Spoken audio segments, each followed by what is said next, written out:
Devourer is played, that's a huge stat sponge, essentially, that is just going to soak up a lot of the damage from the Alistar. Yeah, he's been so buffed. He gets and then two there's- uppercuts! And then, of course, there's... oh, no! It's over! It's over! It's over! Stick him! I think he just placed a Yep. Nathrius here, and Yep. that's game. Yep, there it is. Well, it's not quite game, but it It's would be close it would be enough. close. That I think He's still set do it. up enough that it's going to be really hard for him to actually do anything about I mean, this. this is essentially game. I mean, you can't bounce it back. Now it's time for a Hail Mary play. There it is. 41 armor. Jeez. Now he gets another one. It's completely Yep. free. It's just hanging out. I think he just... Oh, it's 10 damage, though. It's a question of how it's split. It's still not enough. What are you going to do? Just do the Nathrius. But he can just play. Now, He's- the thing is, I think this is smart because if one... No, okay, one to Nathrius gets added back. I was going to say it would overload his hand, maybe, to the point where he couldn't play the Denath. No, but he gets one back. That's the game. That's a scary board, I'll admit. Ooh. Everything has That to go. Stormwind- Oh no, Whoa. but oh no, the Fire Eye isn't charged up yet. Does he have? He gets it charged up! This is gonna be a complete wipe! Oh, that's the play! 10 damage to everybody. Back to start. Oh, Do less of a no, problem now I with think that it is with card. that because that's the smart play. Because now if that 2 mana hits the taunt, it's over. Yep. There we go. The 2 damage, excuse me, and it does. That is game. Wow. The Mage Master. Look at Glog. Oh. He's 44-40. Oh, that is brutal. Ooh. Oh. Wow. He's gonna pull the Gigafin back with the Shadow Step as well. He gets 2 for the price of 1. I mean, that's probably.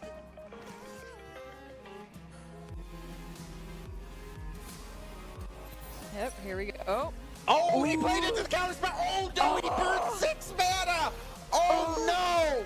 Oh no. Oh, no. The big play being denied there too. You know what about a deck like Beast Hunter that you're pulling out so many beasts? It's either King Crush, who has charge and can attack immediately. It's Hydrologon, who has rush and can attack minions immediately. And it's get the more Bear, heads, who's yeah. a taunt, so at least he protects you. All of the stuff that Beast Hunter pulls out has an impact on the board immediately. Goodness. 2 Alistors in 1 turn. Bunch of damage to face. Yeah. Ooh. Again and. The OTK that Druids love to play. Yeah. Yeah. Yep. Uh,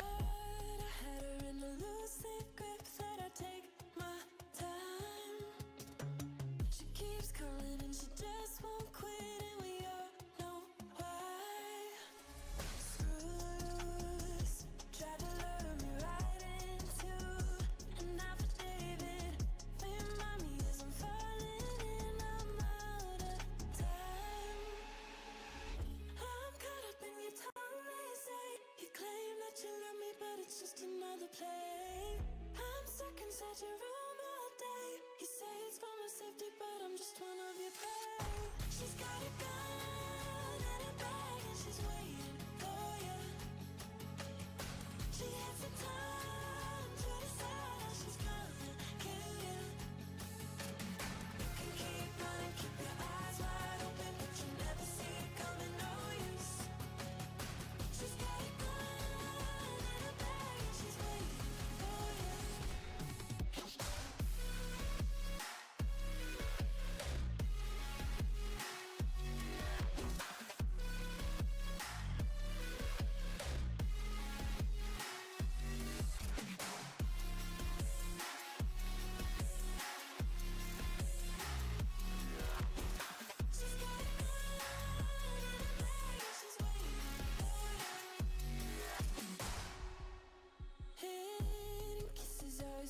So sweet that they left me blind. Making promises we just can't keep, and it felt so right.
sticks and stones.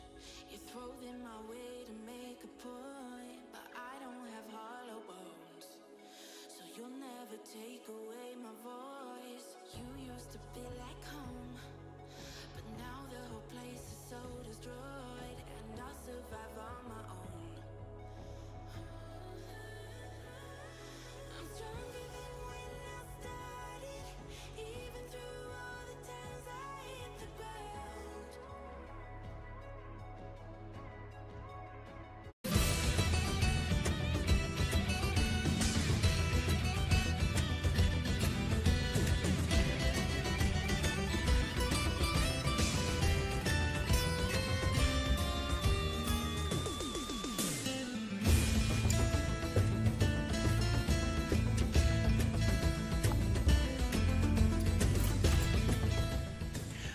Good afternoon and welcome back to the NACE Hearthstone Collegiate Challenge. Currently in the midst of our first qualifiers of the season and have made it all the way to the semifinals, where we have 4 players ready to fight it out. 4 will turn to 2 soon enough. It's Jacob and Audrey still calling all of the action here for you today.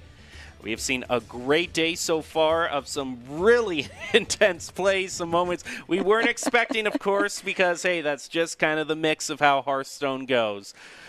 But is there anything you're still yet to see? Of any of the decks that we have seen, is there anything you still want to see?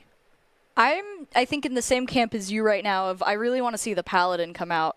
I want to see that. That would be fun. We've seen a lot of Mage. We saw Evolve Shaman come out, not to its full fruition, but we have seen it. We've seen plenty of variations of Hunter. We've seen a lot of Druid. So and we're gonna have to wait a little bit. And it more. looks like not going to be happening. Okay, but this is the first time we're seeing Warlock, however. That's true. So that'll be interesting. I know that was another one you were curious about seeing. And UNLV actually brought a warrior deck, but it got banned. So the question is, what? Can we take a look at the class win rates again, please? Because something isn't quite. I'm confused. Something isn't quite adding up for me here. The math here isn't necessarily working out. Maybe, I'm curious. Maybe in that situation, Enrage Warrior is. But I don't know. I'm curious. Now that that's now I want to know. Now I'd rather see that. I want to see what Warrior that was, because it was the only chance we might have had today to see Warrior. Why are we afraid of Warrior? That's my question. Why did Warrior get banned? I'm so curious. There's just some questions in the world best left unanswered. So actually, I can see what the deck list is going to be. Let me see if there was anything that struck fear in the heart of. Okay, yeah. It's nothing different than what I've already seen. It's not some crazy off-meta deck at all. Is it Enrage Warrior? Mm-hmm. It's a form of that. Okay, interesting. Huh. I mean, it's not like Enrage Warrior doesn't have, decent play. It does have a decent win rate. It's just kind of interesting that would get... Yeah, that would be the choice. Because there was... The other options that he had were Mage, Shaman, and Warlock. Huh. That's interesting. Okay, now I'm curious what the other decks are going to be then. Well... Huh. That's an interesting start. Are we going to have a chance to see Evolve Shaman finally pop off? Right. I swear it's a good deck. I know we keep talking about it. We keep saying that it's great, but we haven't seen. Well, the good news is one will win, at least That's in this true. matchup. We're guaranteeing we have one win. One version of the deck will have to win. Watch it not be Evolve Shaman, though. Watch it be a different Shaman deck. Shaman. I mean, I'm always down to see Murlocs. Let's actually bring up the Murloc Shaman graphic that we have here, because that is another kind of sleeper deck that's in here, but it's kind of in range with a lot of aggro decks that we have mainly been seeing. You're mainly relying on Clownfish, which is such an insane card, discounting your next 2 Murlocs by 2. It has its weakness is against Frost DK. So maybe the fact that the Death Knight I was going to banned say, might be maybe. a hint that this is Murloc Shaman. Even though I see that the name still says Evolve Shaman, that's just how much Evolve is on everybody's mind It's right now. everywhere. Everywhere. You can't stop it right The now. Murlocs, they can evolve a little bit. You know, if you use the Nofin can stop us. They gain 2/2. It's not too bad. Anyway. It has a good win rate, 58.9. That's still a very high win rate. It's only about, it's less than 1%. No, it's about 2% difference right now with Evolve. So it's... And so many people are, you know, preparing for Evolve Shaman. Even the UI here. Yeah, that just bringing even it's Murloc confused. Shaman is going to, it's going to surprise everybody if you bring it. I just love my Murlocs. I want to see one Murloc deck today. They're fun. They're great. They're goofy little guys, and they do a lot of fun little stuff. Yeah, I love how in actual World of Warcraft, they're nothing more but just like nameless, low-level enemies you clear out. And Hearthstone has added such lore to what Murlocs can truly be. Oh, just, you know, like I keep saying, goofy little guys that do a bunch of small things together. The pack mentality characters always go crazy in card games, I feel like. And it's just, they're great. And it'll be really interesting to see that. I do think that your point earlier, I was thinking this too, when we saw that Death Knight got banned. That does make me wonder if we might get a different Shaman deck. I don't think it would be impossible. I do think it's interesting that we have a lot more overlap in these decks than last time, too. Yeah, there's only one unique deck choice for each, the Warlock. And hey, we got two. Oh, it's Shaman versus Cams. Shaman. Here we go. Oh, it looks like the same... Oh, it is the same Shaman decks. It looks like. This is...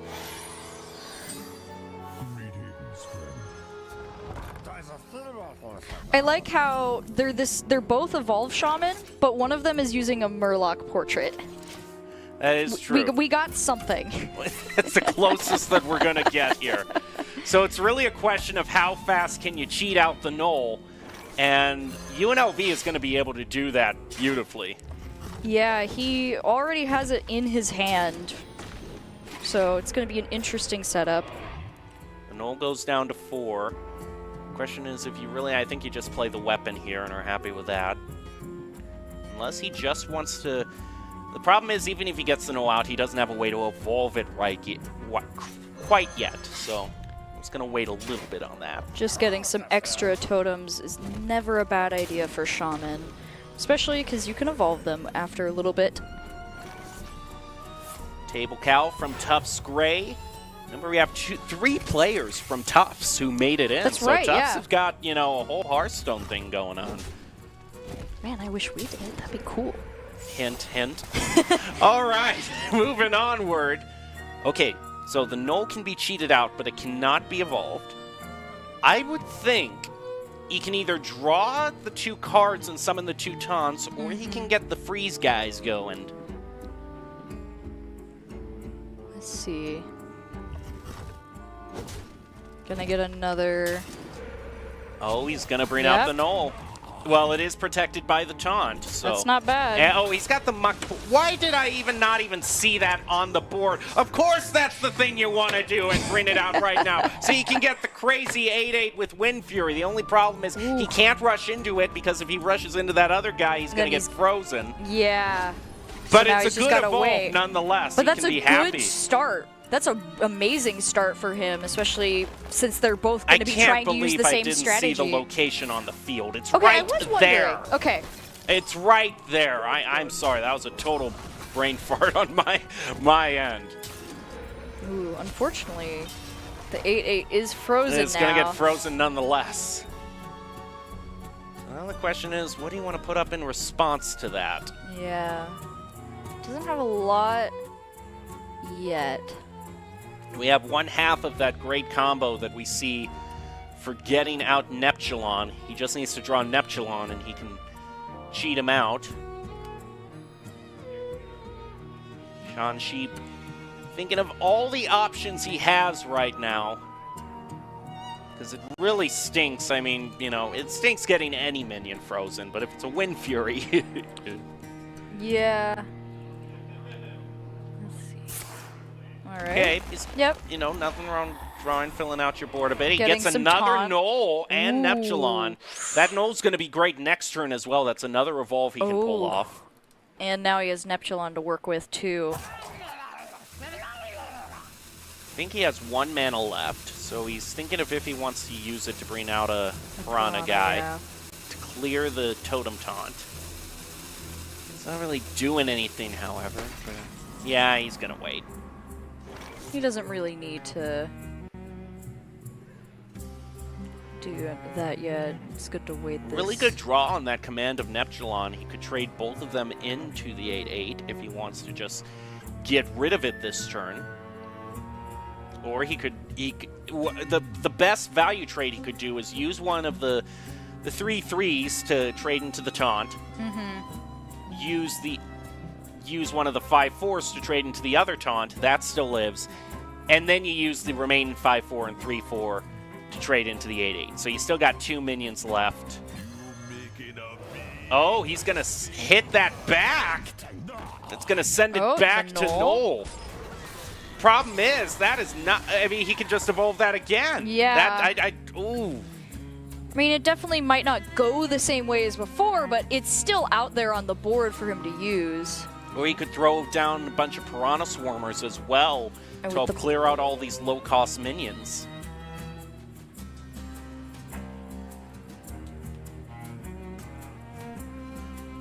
I think that might be the play. Yeah. And he's got schooling, so he can reload. I mean, he could That's get true. 4 Piranha Swarmers this turn if he wants to. See, he should have 5 or 6 mana, I think. Yeah, he has 6 mana. We can see it. It's just flipped over. He doesn't have 9 mana. He hasn't ramped up that much. It's flipped over so we can see the card. So he's got 6 mana here. That's enough to play 5 Swarmers. But it's also good on getting the attack with the Knoll, because if you're going to evolve it anyway. Ooh. 10-10. It's the... Jailer. Yeah. Doesn't have Wind Fury, but still not a bad But now he's got a evolve. card that has Wind Fury in his hand that he can play Oh, yeah. later on.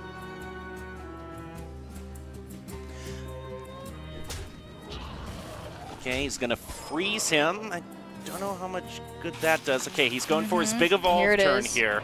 All right, let's see what we get. Ooh. Oh, because of the Battlegrounds. That needs to be cleared out. The Battlegrounds Master, the one that gives adjacent minions Wind Fury. That's Yeah, that'll really be dangerous. nasty. But he has a 3/7 taunt right now, which there is a trade available for that, but it's definitely going to... He's not going to be able to take it out immediately. It doesn't look like, yeah. I don't know if at this point you try to trade out everything with the Swarmers, or if you go for the risky play, which is the Primordial. But then you've only got 2 minions that you're evolving. So the Swarmers might just be the safer play, knowing that he can get some trades in.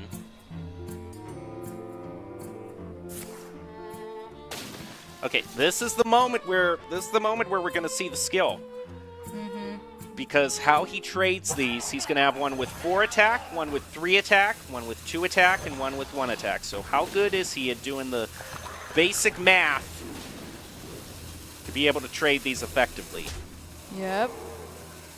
Goes for the 2. Oh, he's running out of time. Yeah, he's he's not taking gonna his have sweet time. enough. Oh, he's going to go for he's going to go for it. Let's see. Ooh, I don't know if that's Okay. enough. He gets the Jailer back. But now all of these minions have attack.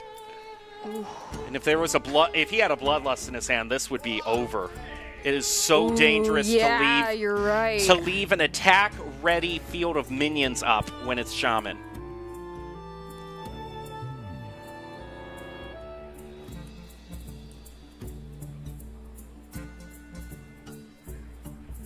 thing is, he can also clear this because he has the 2 commands of Neptulons. That gives him 2 rushes. So that Chaunt. There's enough, yeah.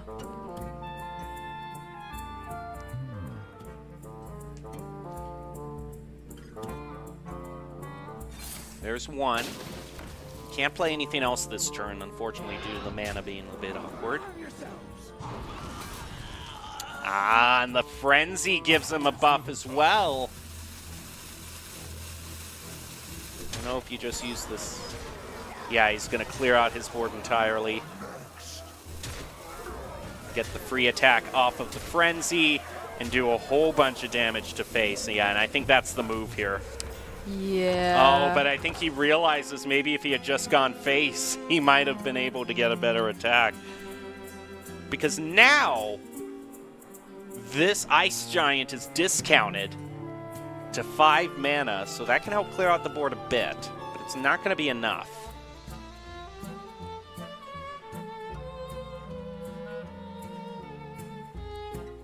He's got 8, so he could also play the Far Sight.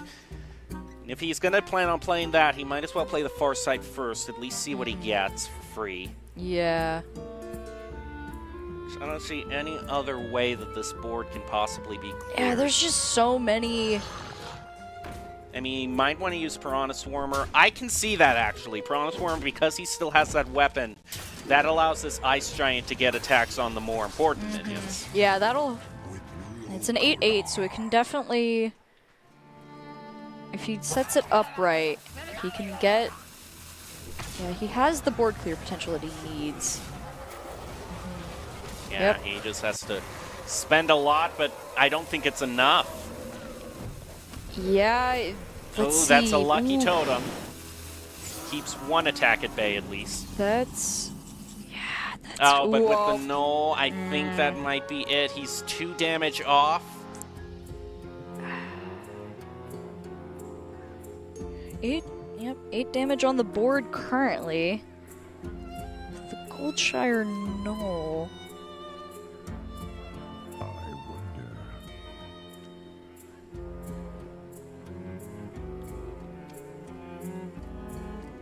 One thing that could come into play is that 1 overloaded crystal he has from playing Command of Neptulon last turn. So it was 7 instead of 8.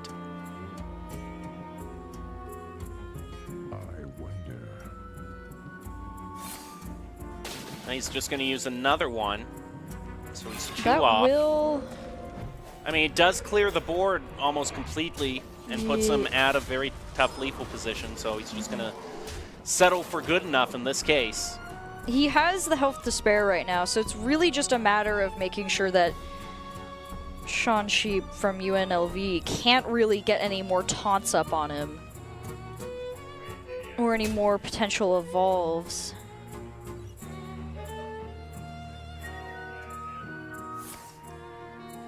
Oh, he's going to go for broke here on the Tiny Toys. Doesn't get anything from that.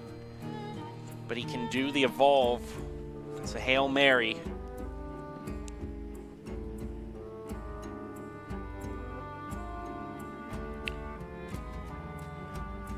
I think it's interesting to watch a mirror matchup like this, you know? Just like to see how it goes. Sure.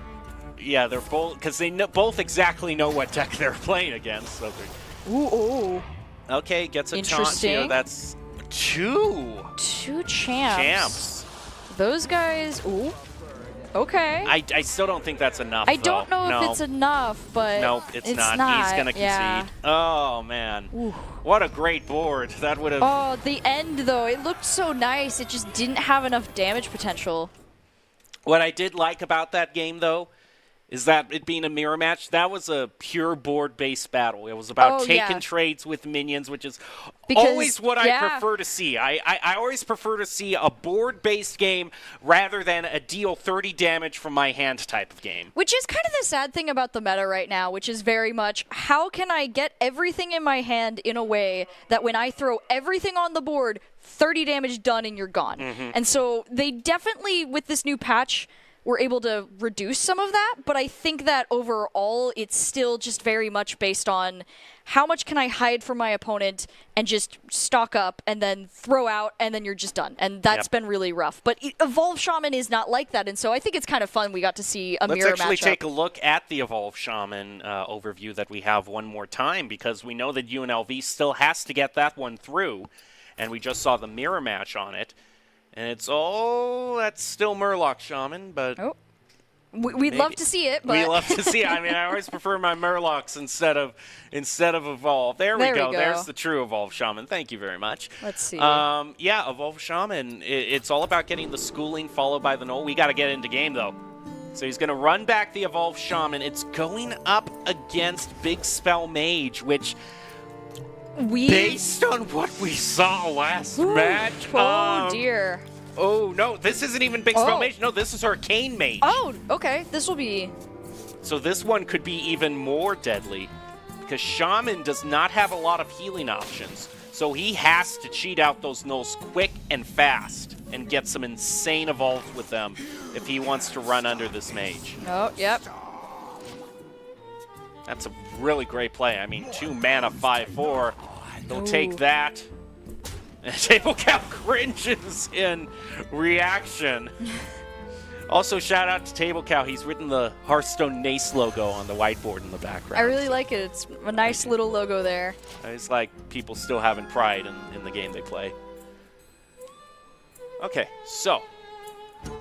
All right. Sean Sheep's thinking about if he wants to try to cheat out this again. He doesn't have any evolves, and this time there isn't a Muck Pools on the field, so I know for sure that he doesn't have that's not happening this time, yeah. He's going to draw 2. Finds the way to cheat out one of those big. He could either, oh man, depending on how he places, he could either cheat out the Glug or the Neptulon, but either one would be pretty good. Yeah. With the minimal amount of people on the field, Neptulon would probably be better right now, just for that. But I mean, that 1 mana Goldshire is still really good. He's just sitting there waiting. Yep, Yeah, you there gotta use it. Use the Piranha Swarmers because he's got to clear out his hand for the next play. You could just use the Piranha Swarmers themselves to clear out at this point. They do have enough damage. Now, the one thing to keep in mind is how many minions are left at 2 health because of that that Deathborn spell that Table Cow has. If he leaves anything on the board, those are going to turn into skeletons.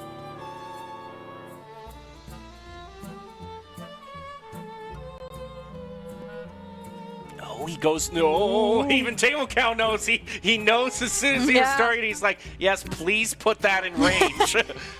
Yeah, ooh. Oh, he's got to be happy with that one. All things considered, yeah, I think you rip it right here. Yeah, I see really no reason not to. Yeah, just getting rid of everything there. And leaving the null at 1. But here's the thing: he can put the null back in his hand. Cheat Neptulon out.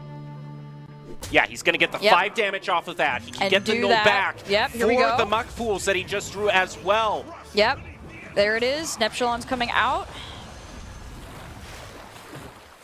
And now the thing is, he has to hope that the 2 damage hits the fist. Yeah. Okay, it's still a good play. I mean, it's disappointing. I get it, but it's still the play to make. And he still has potential because the null still exists, and he does now have the ability to evolve it later on, and that will be really nice for when he gets the chance. I wouldn't feel bad about that because depending on where those skeletons hit, it was going to decide if it was a good turn or a really good turn. At its worst, it's still a good turn.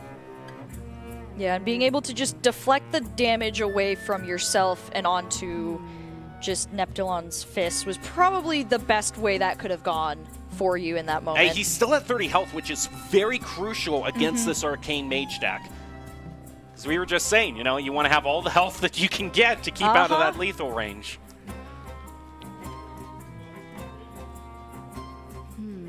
He's trying to discover a spell he thinks is going to work out for him. You know, I like the... he's going to go for the snow. I almost would have probably gone for the rune because the deal 6 damage when it's summoned secret, because that counters Null very nicely. Yeah, I was thinking the same thing, just being able to deal with any of his things. Explosive Most runes, likely yep. Null. Thing is, does he want to go with the... But he didn't play it, though, so that should give him a hint that it might not be explosive runes. It's probably either he's thinking build a snowman or gives a Rashah. The question is, does he choose it right? Because if he does, he gets a copy for himself. Which one did your opponent play? Or choose in this case, because he didn't play it. Either way, even if he guesses wrong, it'll still let him know which one it was. He gets it right. That's the one. Okay, now he can push the Null back. And I still like this because all the mage can do at this point is stall. Now Muck Pools can go out. Yep. Get the 5 damage. Oh, that's dangerous, though. Yeah.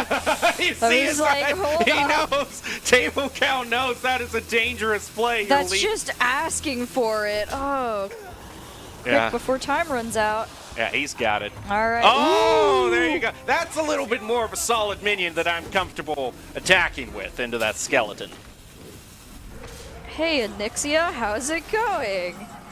Oh, wow, all right. Okay, this could That be a went pretty nice Hail good. Mary. He gets to discover a spell from another class. Maybe he gets some board clear. No. Best he can do maybe is Gift of the Naru. He gets a little bit of healing and he draws a card.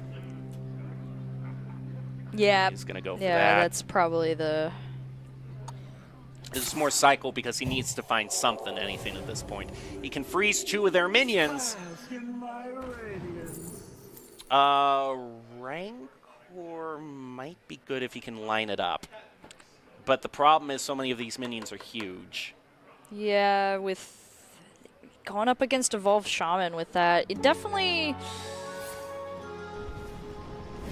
Oh, that's a cheeky play. I like that because he can ping himself and then just immediately take Neptulon out of it. I like that creative play. That is worth a that well was played cool. right there.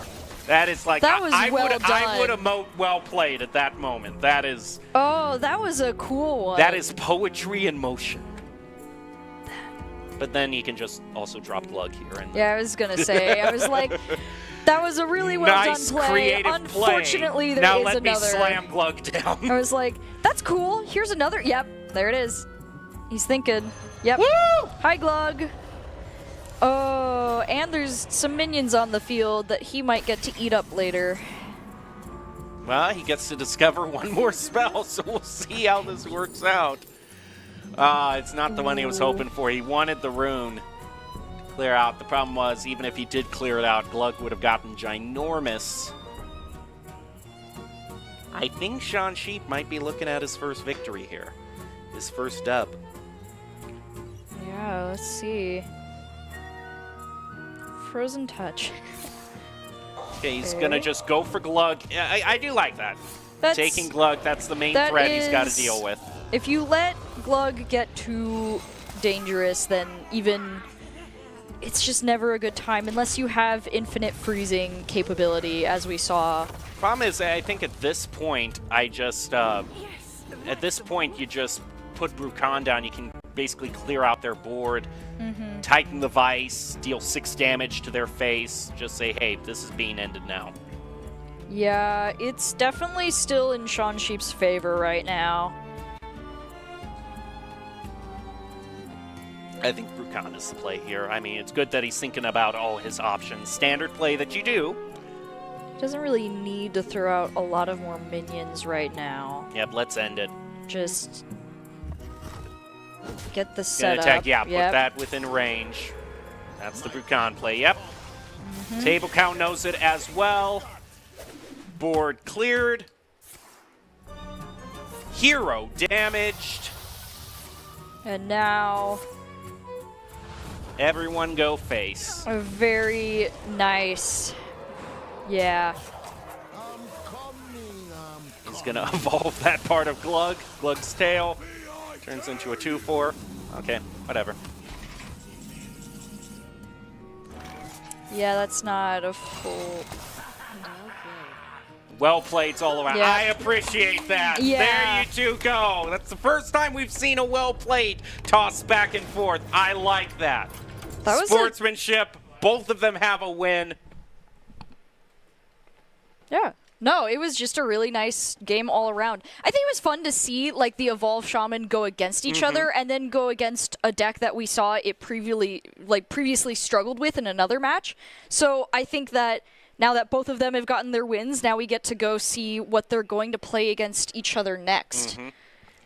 Okay, so this Warlock is the first time we're seeing a Warlock, which means there's two flavors that this could come in. They sound very similar, but they are kind of different. It could be Imp Warlock or Curse Imp Warlock. They sound like they do the same thing. I know they're different, but it's a little... I swear. You know But- what? We do have graphics that go over both of them, so maybe So, this would be a time to sounds explain like a good- the difference between Imp Warlock and Curse Imp Warlock. Since if we if might we're not not get about the to get into chance. the other game. Yeah. Yeah, okay, so Imp Warlock is all about board. You're trying to build up your imps, juice them up with Vial Library, and then use Imp King Rafam as a finisher, Sire Denathrius, or Shady Bartender as late game plays. Curse Imp Warlock is a little bit different because while it still has the same early game play, Fiendish Circle and Vial Library, it has curses in its hand that you're constantly putting into your opponent, so you're doing chip damage against them. And Curse They Imp- have very different just they have counters. similar start, but different finish. Yeah. So what I find interesting is this was another one that's countered by Frost Death Knight, so that might be the one that we're going to be seeing here at least for That would this explain game. the Death Knight ban. It would make a lot of sense about the Death Knight ban since we did not get Murloc Shaman. Oh, yep. It does look like it is going to be the Imp Warlock versus the Arcane Mage. One thing is this, if this Imp Warlock can get off to a big enough start, you know, if you can divert some of the damage from like those frozen touches or away, then maybe you can survive. The problem is that I almost would have preferred Curse Imp Warlock in this scenario, but he does get the lifesteal. He was looking for that. He knows he needs that against this deck that has a lot of burn damage from hand. This is really good, actually. He can play the Wicked Shipment on turn 1, draw a bunch on turn 2. Yeah, the start right now for Table Cow isn't the same, like, just immediate, but he does have a lot of options right now depending on what he keeps and replaces here. Gonna take a lot of time to think. He doesn't exactly have, like... Let's see. Okay, Oh, that's a now good he draw. gets a good start. That's a good starting card. He's going to draw 3, actually. 3 cards off the beginning, and that Vial Library is a great pickup as well. Good to get the Arcane Bolt in his hand this early on here. Does he really want... He's thinking about coining it out. He's going to let it go. That is going to give 3-card draw on Impending Catastrophe. He could also use the Vial Library to make one of them a 3/3. He's going to do that instead, I think. And I can see that, definitely. He's got the play that he needs for the next 2 turns, to turn 3 and 4, so he can just control board right now. Oh, that's going to be really good against Imp Warlock, though, if he's not careful. Now we'll get to discover a spell here. Murder Accusation could also be good, too, because if he juices up a minion with that Vial Library... It would be a good way to just be able to nope them really quick. You yeah. trade it into the lesser imp. I like the way that looks. But he's going to go with the bats instead, which they're not a bad play either. You get a whole lot of presence on board early on, which he's going to use for Arcane Bolt instead.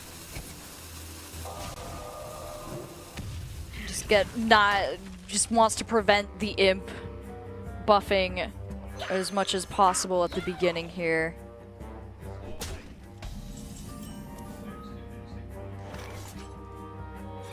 He's going to get freeze now. That's a big problem.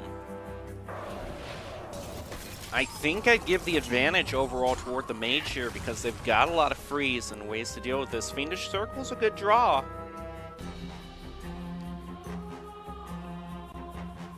Can summon a bunch of imps, buff one of them up,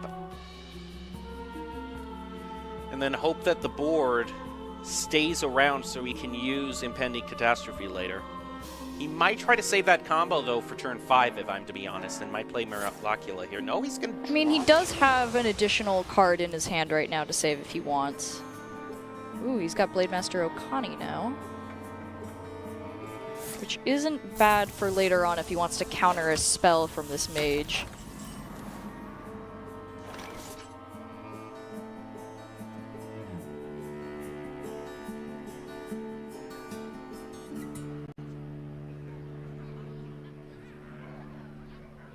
This mage needs a few more trades before they can get another one of the frozen touches. I wonder. It's going to hit face, so it doesn't get rid of the imp gain boss. Which means he has potential to get some more imps on the field here, too. Ooh. Oh. Gonna get the bats out. I like the Trog as well. That makes sure that the Fiendish Circle is not cost-free. Although he can still just trade the imp gain boss into it, and then it's no big deal at all, so... Yeah, it just depends on how he wants to do that.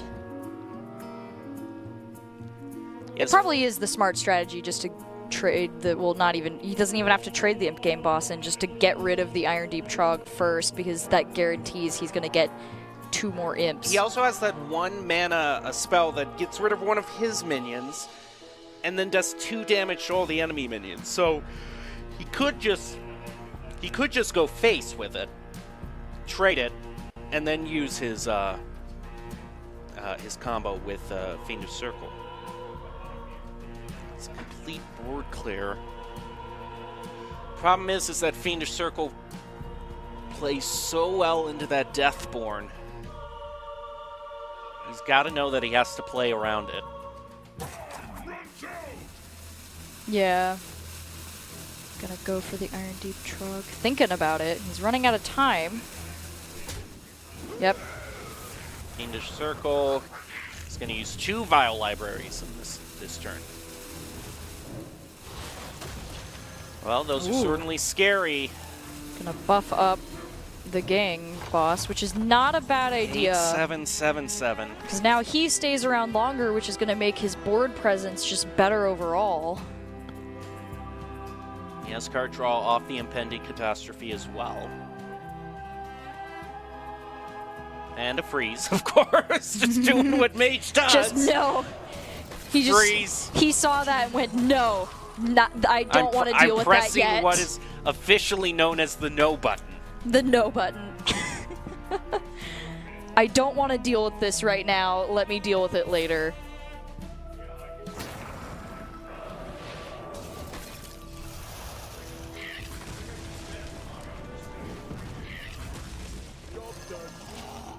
Here's the thing. He has to recognize that Deathborn is the play that he wants to make. And he's got that 1 imp that he can spend. So if he recognizes here that he just gets rid of that imp and clears the other guy's board, it's such a good turn and such a good play around that spell. I hope he sees it.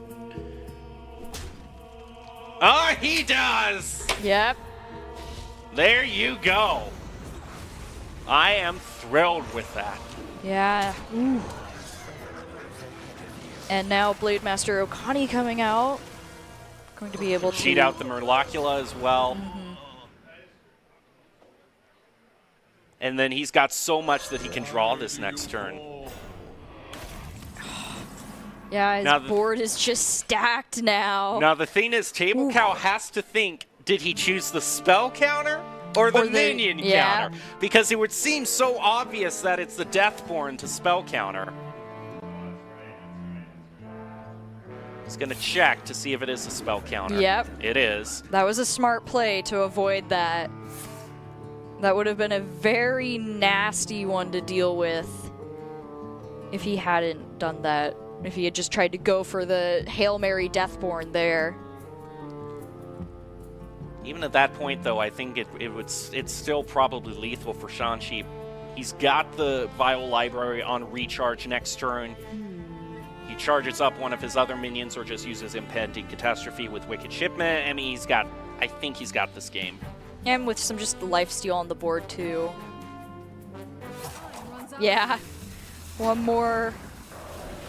Just refusing to let that guy go through. Even then, I still think you just draw. You count the damage currently on the board. It is 13, I think. 14, excuse yeah. me, yeah. But you can still buff with the Vial Library and get that extra 6. Oh no, you don't have... you gotta draw with Impending now. Because he doesn't quite have lethal. He almost has it. He so nearly has it. He's very close, so he just needs to see... He's hoping he draws the Bartender. That's what he wants this turn.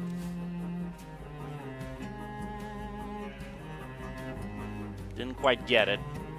But for now, he's going to be happy to buff the lifesteal, which is good. Which is always a solid play, just buffing his own health against this. Oh, just so close, within 4.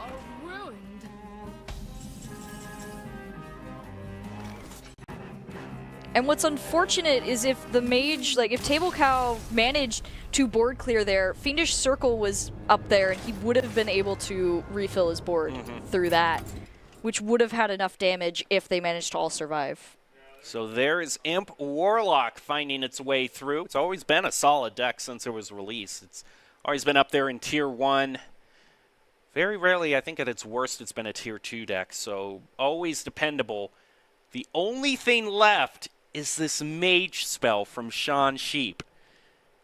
And I would love if we had a big spell mage battle versus an arcane mage battle. That would be another interesting setup. So instead of getting like a mirror like deck, we're just getting mirror classes and get to see the different ways that like those employ similar spells. I think that would be interesting.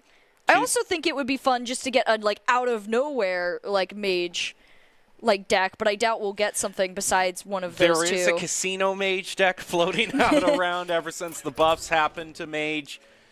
But this is most likely what we're going to see, or what I'm hoping to see, the big spell mage.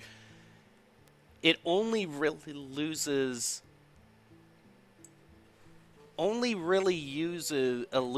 to, you know, very aggressive decks, Murloc Shaman, but actually I don't think big spell mage is on the docket right now because production has just sent me a deck list, which means that this is going to be a bleep show because it's going to be Arcane Mage for... Oh, and he swapped over to the Hunter as well. Oh, okay.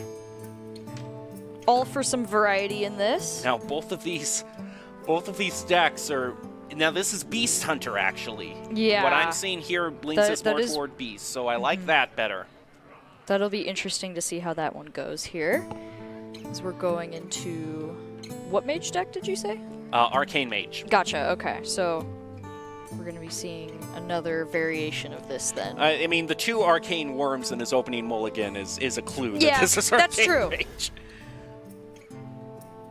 I wonder which mage deck.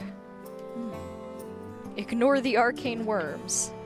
Their naming convention has nothing to do with the name of the deck, obviously. Just be glad they're not Mana Worms, because I do not miss that 1-3 at all. All right, takes his standard opening play with the Arcane Worm. I think the Hunter, yeah, you got to match them on the board, so you play the Frenzied Fangs. Though this can pretty easily be cleared off, but it does take resources from them.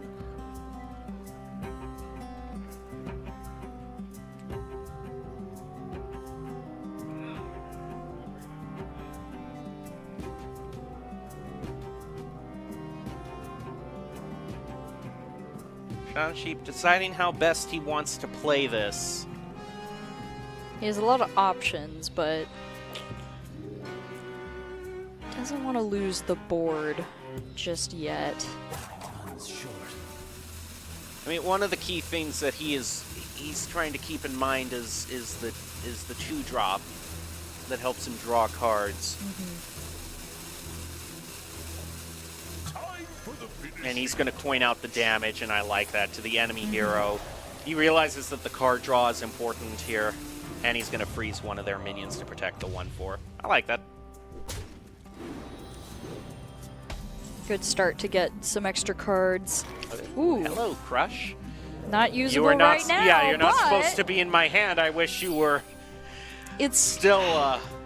oh, whenever Crush pops up in like my second or third turn, I'm like, why are you here, buddy? Like, Yeah. I don't hate you. I'm always happy to see the big dino, but why are you here? It's like, come back during turn 5, then I might be a little bit more happy about it. So even though this is Arcane Mage, it also has a lot of freeze built into it as well, with these 2 1/1s that have been summoned. Wild Seeds coming out. They're all Ooh, gonna get a great basically bow. come online. Yeah. Nice trade for them right there, too. That also gets the Frenzied Fangs fully charged up, so those will summon 2 3/3s now.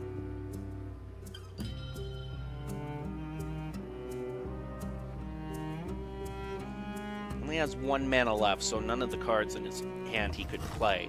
This is the one thing, is that he does have the Pet Collector next turn to play, so that can slam into anything that Sean Sheep places down. And it's always nice to just see what you might get out of that card for extra summons.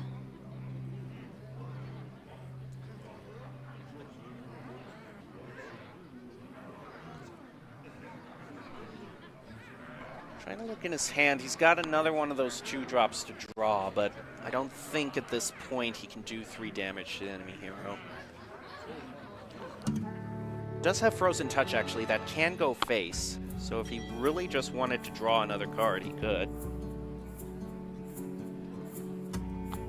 I also think something really important to note is that having that Frenzied Fangs all charged up now is important in the fact that it gets around that Deathborn spell. Yeah, that'll make it a lot easier to deal with the skeleton problem from that. Frozen Touch. Onto, yep. Just get that little extra damage for the card draw there. And he's not even going to attack with that. Now, Table Cow is going to have 2 taunt minions on the board with a Mountain Bear in the back. And Rat King summoned to the board as well. He definitely has some cards to work with right now here. In the next couple turns.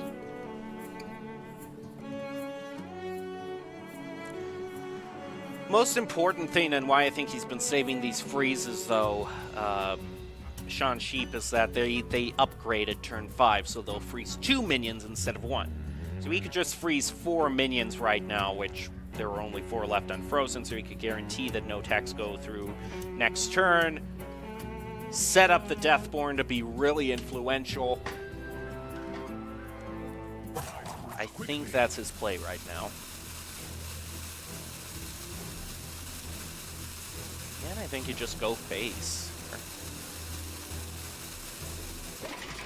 Nope, he's not even going to attack. No, this isn't bad.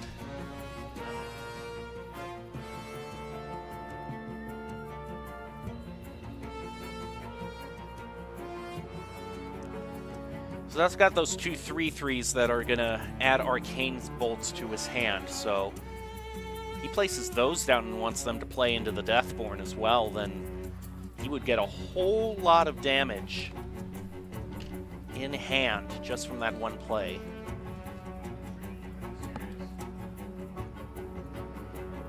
Yeah, you can see Sean Sheep is really thinking about this right now and how he wants to pull it off. He doesn't have that pen in his hand twirling anymore, though. I do notice that. Yeah. He was twirling a pen in his hand, but I guess he's really focused on the task at hand right now. Runs short. Running out of time, too. Using all the time that he has, though. Okay, he's going to freeze, but he's going to do the back-to-back. Freeze bolt. Deny. Bring back Yep. Frostwave Dungeoneer. Summon even more. Ooh, this board. This Deathborn is going to be huge. Yeah, no. Jeez, looking at all of this. Once they're able to set it up properly. And with everything frozen, there's not a lot that Table Cow can do right now. He's thinking all he can do about is it. place Sylvanas down for the tempo purely. You are Only for the tempo. to serve. Which I suppose, yeah. He's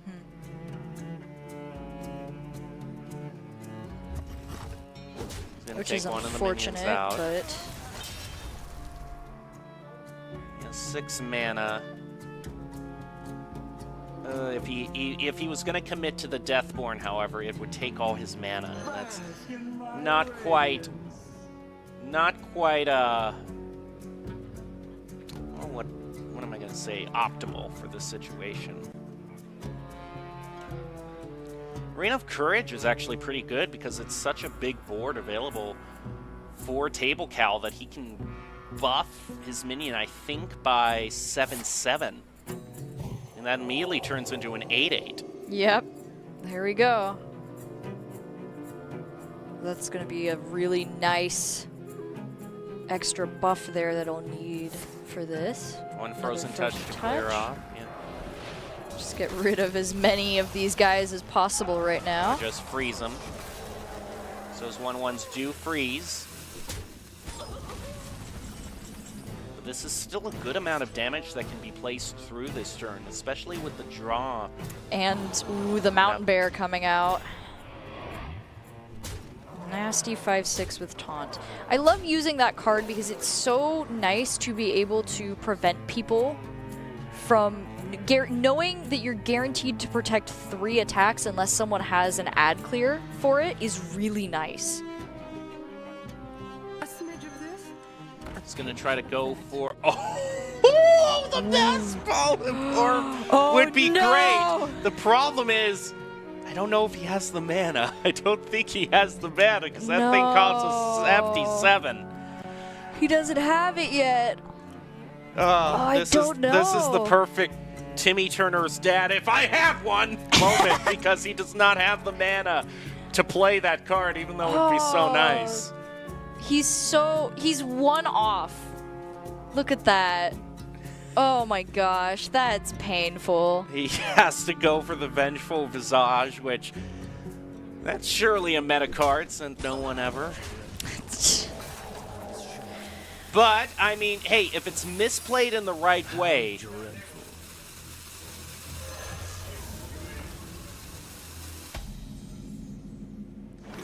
He has to take what he can get. Oh, time to guess. Yeah. Yeah, right. Now that he knows that that's the spell, yeah, this is... Oh, 1 mana. Oh.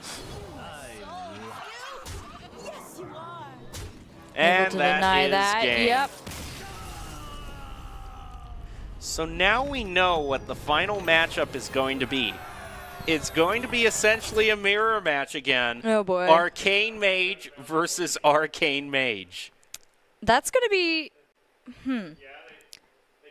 Well, this is going to be... I feel like it's either going to go kind of fast or it's going to go very slow because of all the freezing potential. And the problem is like, the Deathborn is normally so good against an opponent because it clears out your board, gives you a bunch of skeletons, but they both run so many low-cost minions. They're both vulnerable to it. Yeah, it's not really going to give anyone the upper hand unless one person just has a really nice advantage. It might be the Discover effects that really What decide they get, this. yeah, what spells.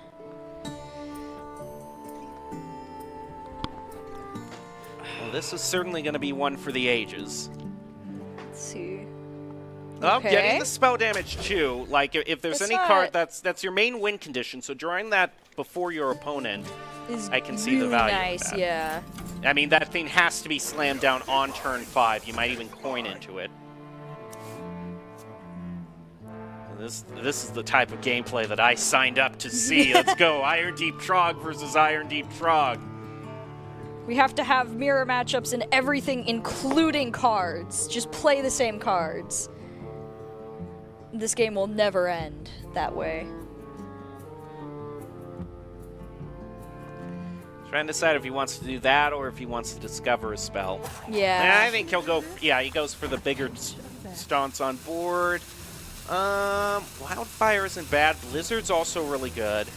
But Ruined Orb, I think, I mean, do you 2 damage, discover a spell yourself, so he gets another crack at it. All of them were decent. And now the time to pick. Let me see. If he guesses right, then both of these, both of them are going to have the upgraded hero ability deal 2 damage, which is really good. I wonder. Yep, there it He is. doesn't guess it. Now there's going to be a differential throughout this whole game in how much that hero power does. Ooh. Which could make a difference Gain- with everything else going Very- on. Oh boy. Gain 10 attack and can't attack enemy heroes this turn. That's a warrior card that exists. Remember Yeah, warrior yeah. exists? Do you remember that's a class in the game? What? Warrior? Never heard of it. That just sounds like someone who hits person with a big sword. Don't know if that's... I've never seen that happen in this game. That is, maybe it's a new class Blizzard could add in the future. It's Death Knight, but no spells. Oh, poor warrior. I hope you come back soon. I'm missing you. The next expansion is just called the Warrior expansion. The warrior expansion. The- Sorry, the warrior. Note, the note when you We're log so in sorry. is, "We're sorry, Warrior. We're going to fix you, I promise." Does coin really get you anything here? I don't think so. Oh, well, he's going to use it. Well, No, never mind. if you keep Wait. it in mind to upgrade his hero power, that's not bad. Or just placing the Iron Deep. Well, the Iron Deep isn't as good. I feel like the hero power upgrade might have been the better area to go, but if any spells come out, it does help him with the board a little bit here. Problem is, that's not happening immediately. And he's spent his coin too, so he can't bring out Blade Master. He might Which just isn't- discover another spell, I guess. Yeah, which isn't great because his opponent does have the card we've been talking about. Well, actually, he could get it out before the skeleton card, but Gonna use the Arc Splitter. Yeah, trade both of those out. ooh, Blood Mage. Discover. Ouch. I think I know what he's going to choose, but oh my goodness, would I love it if it. Yeah! Here we go! He's Casino Mage! He's a rogue now. He multi-classed into rogue. Congrats, we're casino maging now. I'm not complaining. That's more fun. That makes things a little bit more interesting. Then who can shoot the most bolts at each other? I'd much rather play the Casino Mage game.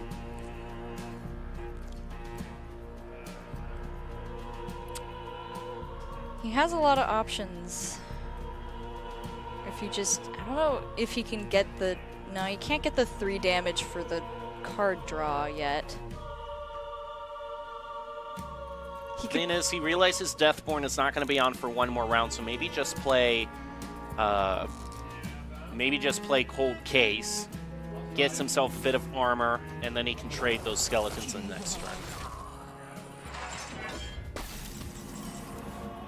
Oh, Well, I guess one deserves another.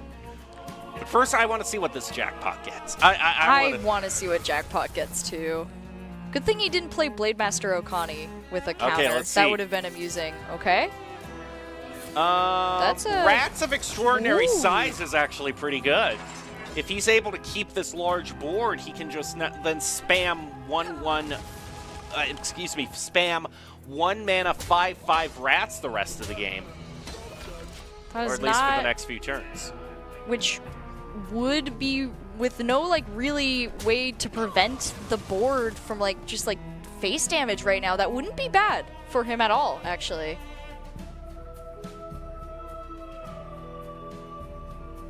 One problem is with the paladin spell, that's only really discounted if you're playing holy spells, which Yeah, not something not doing that. he'd be able to do if he was playing paladin, which is an option I would have liked to see.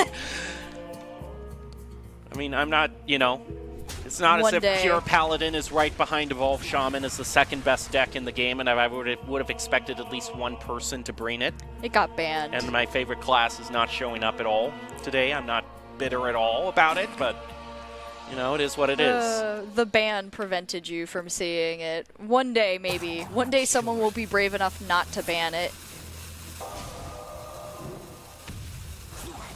All right. Chain reaction. I like it. All right. Just Running out of discover time. a spell. Can he? Man, he's got to... Man, this What is is... he gonna... What? He wants Are we to just- draw. Are we just prepping? Prepping? Such an interesting I feel like that's just asking for them to get destroyed, but well, I don't know. I guess we'll have to see where that goes.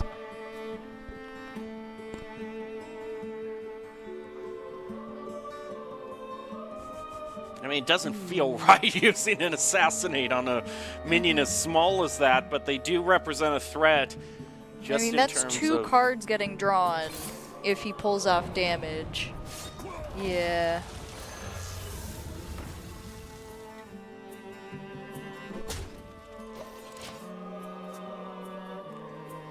He's got a bit of mana discount as well.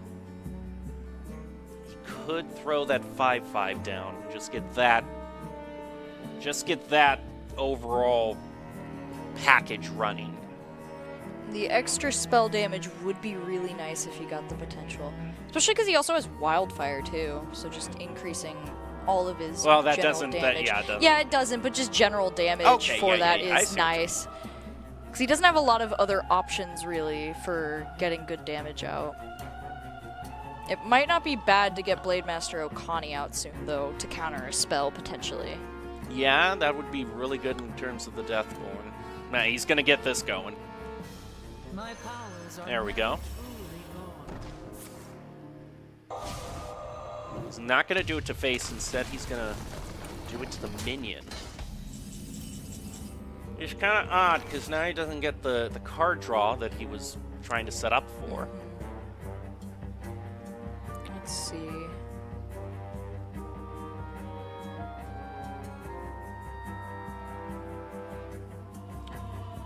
I guess you could do the arcane bolts to clear out the 5/5.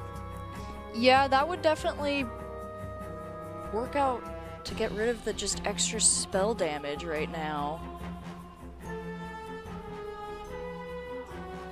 Especially because nothing, yeah, Thalnos would increase, yeah. That way those can clear out now. And it's not gonna return to him unless he draws a minion next turn specifically.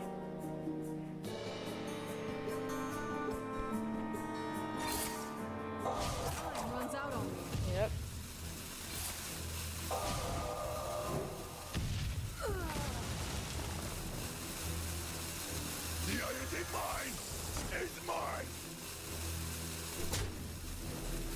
Alright, now it heads back over. Sean Sheep. He's gonna discount the garden by 1. Oh, he gets the spell damage back. That's pretty good. Little by little, Table Cow might reduce the damage, the mana cost of good old Garden. Not that it's really going to be super helpful for him Again, right this now. wouldn't be a problem if you would have if you were playing Paladin. Just swap to Paladin and then the card works. It's fine. Alright, he's gonna discover a spell. I mean, I guess guard the city is alright. You could also just have the Omnis Silence. Being able to silence all the minions isn't the worst for getting rid of the spell damage, but at the same time, I don't know if there's enough on the board that's dangerous for that. Also, this just shows why Warrior's in such a bad position. Yeah. It's a card like Guard the City. Yep. No. He's going to use that now, but that clears out the play for Rats. I mean, yeah, he just... Table Cow just shrugs that off because he knows... Alright. Problem is that if he's chosen a spell counter here is too, he can only hope that he tried to play Big Brain with minion counter. Oh, he's gonna play around it. He's gonna play around it. Nice. Oh. Now he can play Deathborn. He can line up the big Deathborn play. The one we have been talking all my game gosh, you're about. Right. It's there. It's finally there. Is. Oh my gosh. No. Oh. Okay, no. this has to be an extreme spell. Okay. Oh, that's not really gonna... Feral Spirit, I guess, is the way you make lemonade out of lemons. Oh, that's not really gonna be a lot. Thing is here is he can play Rats now. He can. And he's now, gonna be loaded. Yeah, no, this is ridiculous. Jeez. He is going to have, let's see, it summons 7. Any that can't fit to the board are gonna go into his hand. So he's gonna get 6 1/1 5/5s. Yeah, that's... Oh, jeez. Yeah, play those Rats. Do it. I see no reason not to play the Rats at this current moment. Get your extreme What if Sean Sheep? buff. I can't imagine what Sean Sheep's reaction is going to be. Oh, he's going to wait. He doesn't want quite as many Rats in his hand. Fair enough. You don't want them to completely clog up your hand. But at the same time, that's a lot of Rats. Yeah. He doesn't see it. He's realized now. Oh, no. He understands the problem. Now he's really saying, oh, Rats here, because this is... Oh, no. He's realizing his downfall right now is going to be at a bunch of Rats just enjoying their eggs. Big, chunky, absolute units. Angry Rats, man. They're the pizza rats in New York. They've been running around, grabbing the pizza, getting really buff. Oh, it's not going to be enough. Yeah, I mean, he can play 2 frozen touches. And there's still 2 in his hand.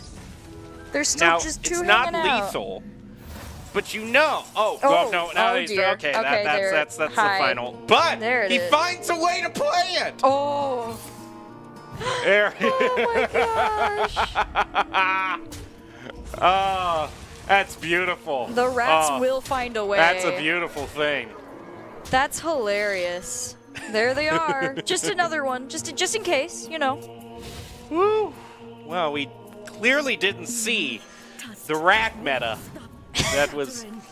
You know, there actually was a meta deck a while back. I think Rats? When the Castle Nathria first released, it was called Rats and Bats Hunter. Oh yeah, I've heard of that one. I love that. Just what are you gonna do about the Table Rats? Cow picks up the win. I like how Jackpot changed the entire way that play was going to end. We were just joking about it, but hey! Casino Mage kind of pulled through there at the end, and we got to see the Rats take down instead of the Arcane. That was really funny. I think that was a fun way to see that end. I love how just a little bit of variety in the randomness can cause decks to just kind of change like that with 2 cards. I was expecting the most boring Arcane Mage matchup ever, but that had a little bit of spice in it, so I was glad. I think we can take a look at the bracket right now to see where things stand, because we know what team's going to be moving on now from the UNLV Tufts Gray match. That is going to be Tufts Gray. It considers, who is going to win, RIT or Tufts Brown. We could have an all Tufts final, basically. Oh, they have to go against each other. That would be interesting. It'll just depend on, yeah, what RAT and Tufts Brown bring out and the combos. I don't remember. It's been a while since we watched those matches, so I vaguely remember some Shaman, but that's about it. So I don't know if there's really going to be, like, a definitive way to find that out until later. To be fair, just vaguely guessing Shaman is probably going to pay dividends I think for that's you. I think that's a safe guess on my part. Well- my second guess is Warrior. Okay. I hope so. I hope so. I mean, I don't remember who did, but remember someone had a banned Warrior deck. Maybe we'll see it. Maybe it'll come hope so. back. That would be amusing. Well, we'll take a short break and then be back with the grand finals of the first Nath Collegiate Challenge Hearthstone qualifiers of 2023. Don't go away.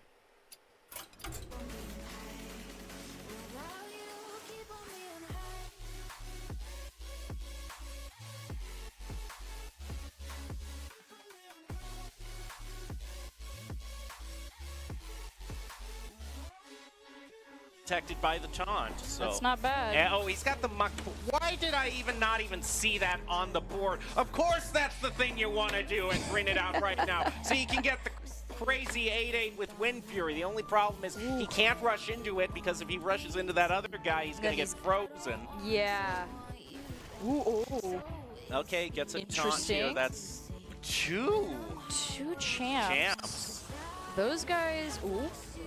Okay. I still don't think that's enough. I don't though. know No. if it's enough, but No, it's not. He's going to concede. Yeah. Oh, man. What a great board. That would have... Oh, the end, though. Tamped. Oh. Cheat Neptulon out.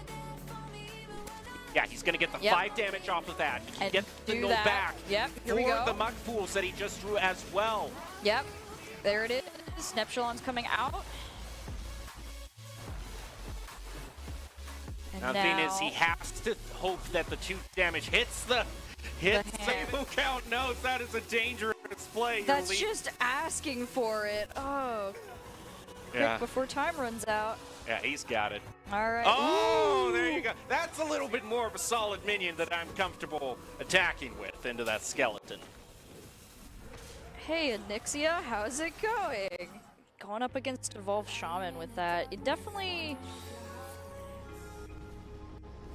Oh, that's a cheeky play. I like that because he can ping himself and then just immediately take Neptulon out of it. I like that creative play. That is worth a that well was played cool. right there. That evolved that part of Glug. Glug's tail turns into a 2/4. Okay, whatever. Yeah, that's not a full... Well played all around. Yeah. I appreciate that. Yeah. There you two go. That's the first time we've seen a well played. The other guy's board. It's such a good turn and such a good play around that spell. I hope he sees it. Oh, he does. Yep. There you go. I am thrilled with that. Yeah. Ooh. And now Blade Master gets to take what he can get. Oh, time to guess. Yeah. Right.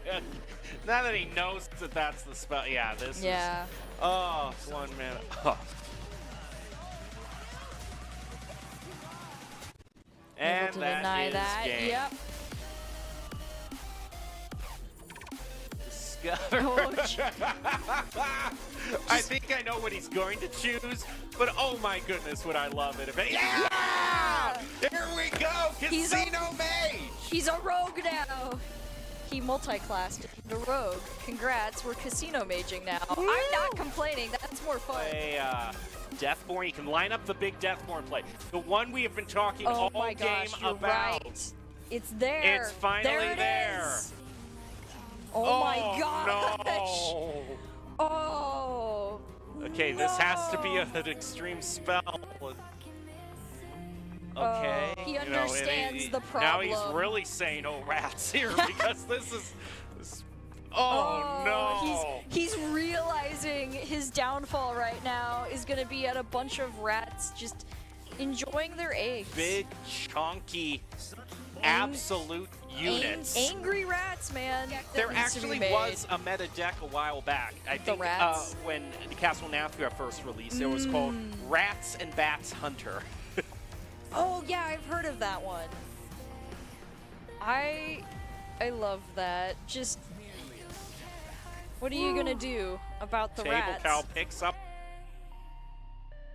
Locked away, locked away, locked away.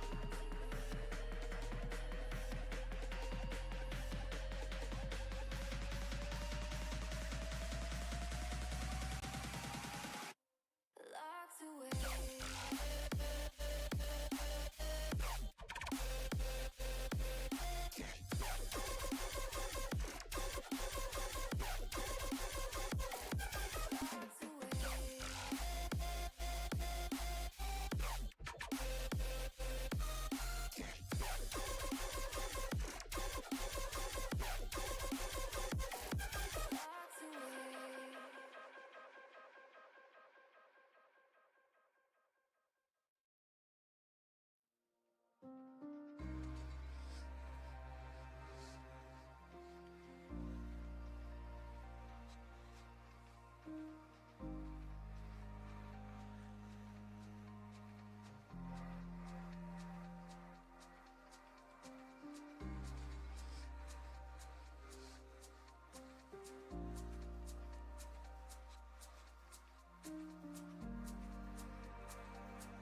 like a summer sunset.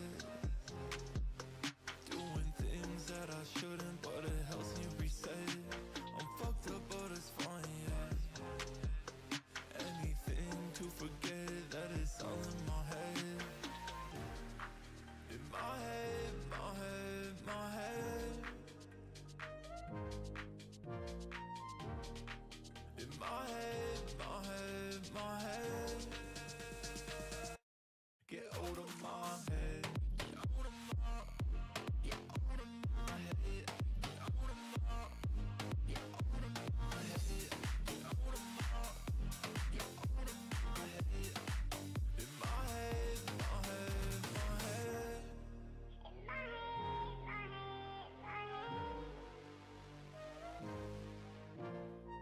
My head don't feel like it used to. I miss my homies, yeah. The thing we had discontinued, but I'm not lonely yet. I don't wanna talk about it anymore. Yeah, I'm drinking cause I'm bored. Down by behind locked doors, yeah. In my head, my head, my head. In my head, my head, my head. Get out of my head.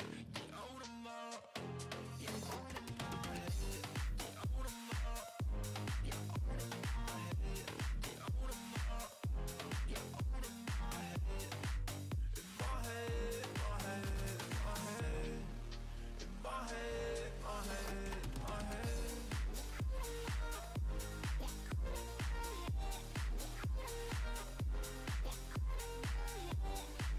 In my head, my head, my head.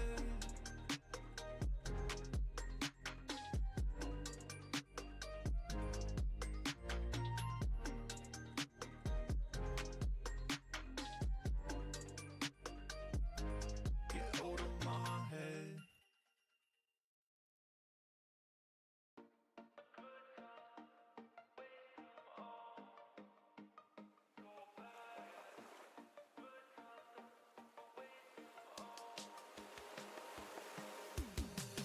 I've been in the good times already.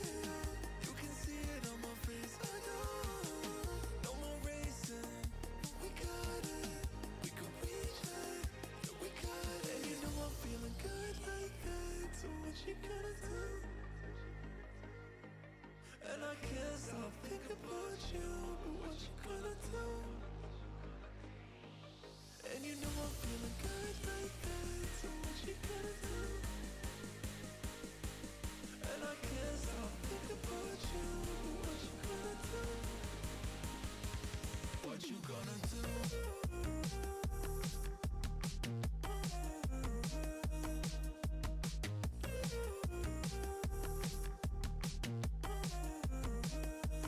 What you gonna do?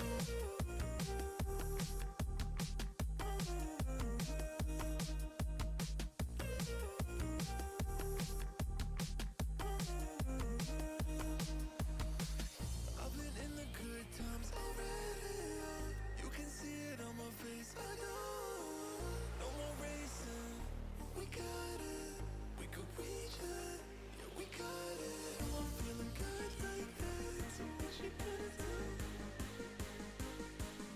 And I can't stop thinking about you. What you gonna do? What you gonna do?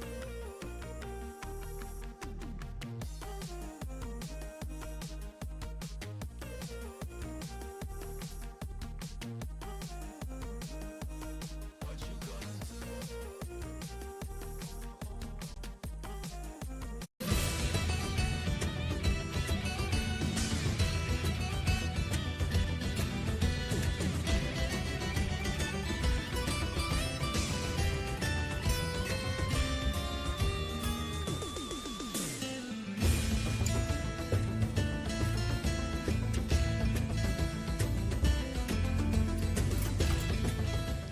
Welcome back to the NACE Hearthstone 2023 Collegiate Challenge.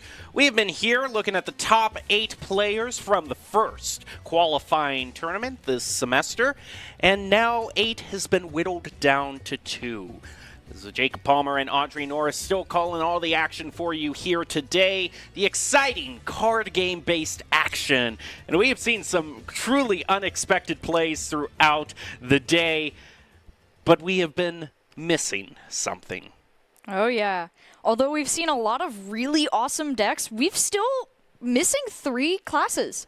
We have not seen Paladin, which is surprising because it has some of the best decks in the meta right now. Demon Hunter, which is not as surprising because it's the more common deck, the Quest Demon Hunter, has been nerfed quite a bit to obscurity. And the final one is Warrior.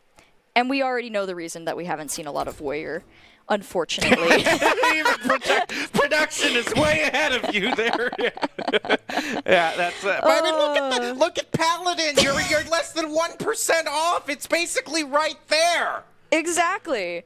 So we know that they exist because we've seen them banned a couple of times. They just have not been played yet in favor of a lot of Shaman, Mage, and Hunter. Yep. And Druid at the beginning, but mostly Hunter, Mage, and Shaman near the end. So going into this, we can only hope that we might get to see... We can only hope. Oh, my goodness. There we go.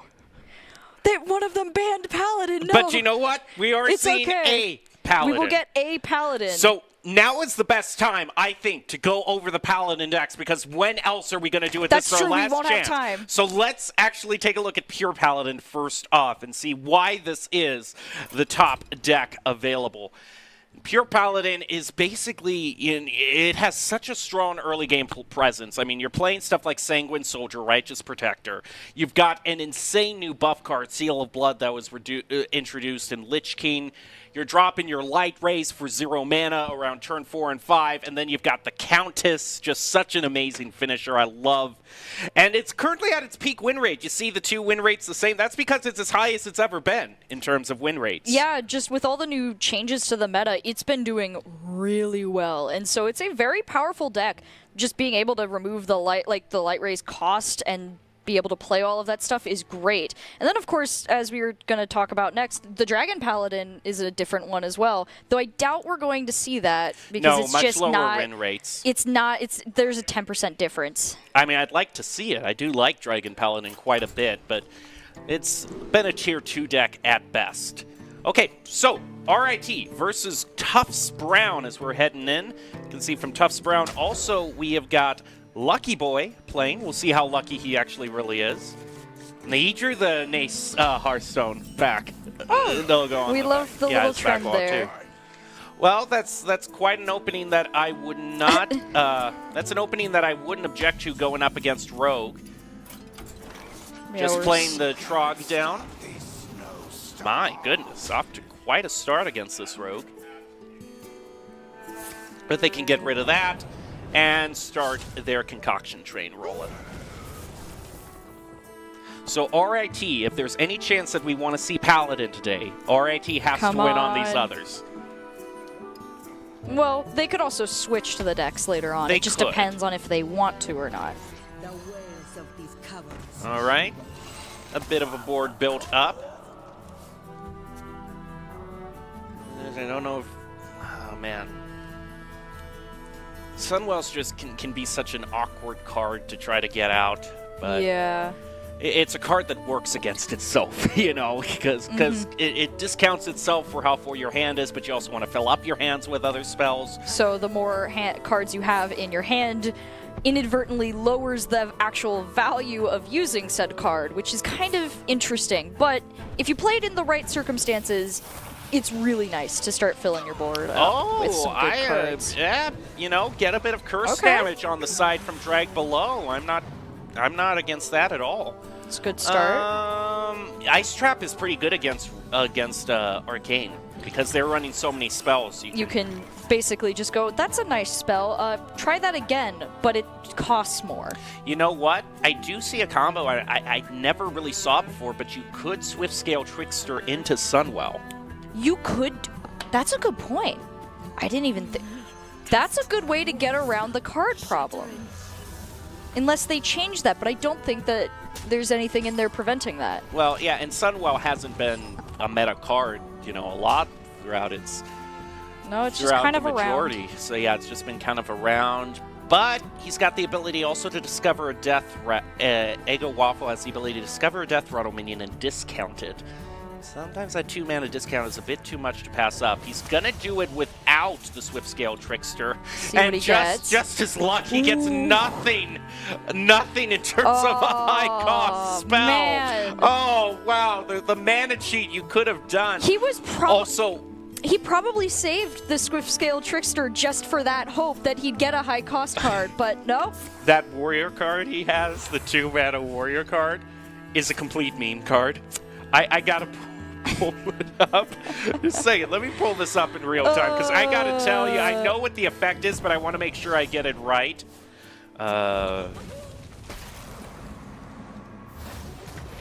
Yeah, because that warrior card is probably not getting played, although if he wanted to do the ultimate Casino Rogue deck, he could. Okay, the effect of it is... Drumroll, please. All right, here we go.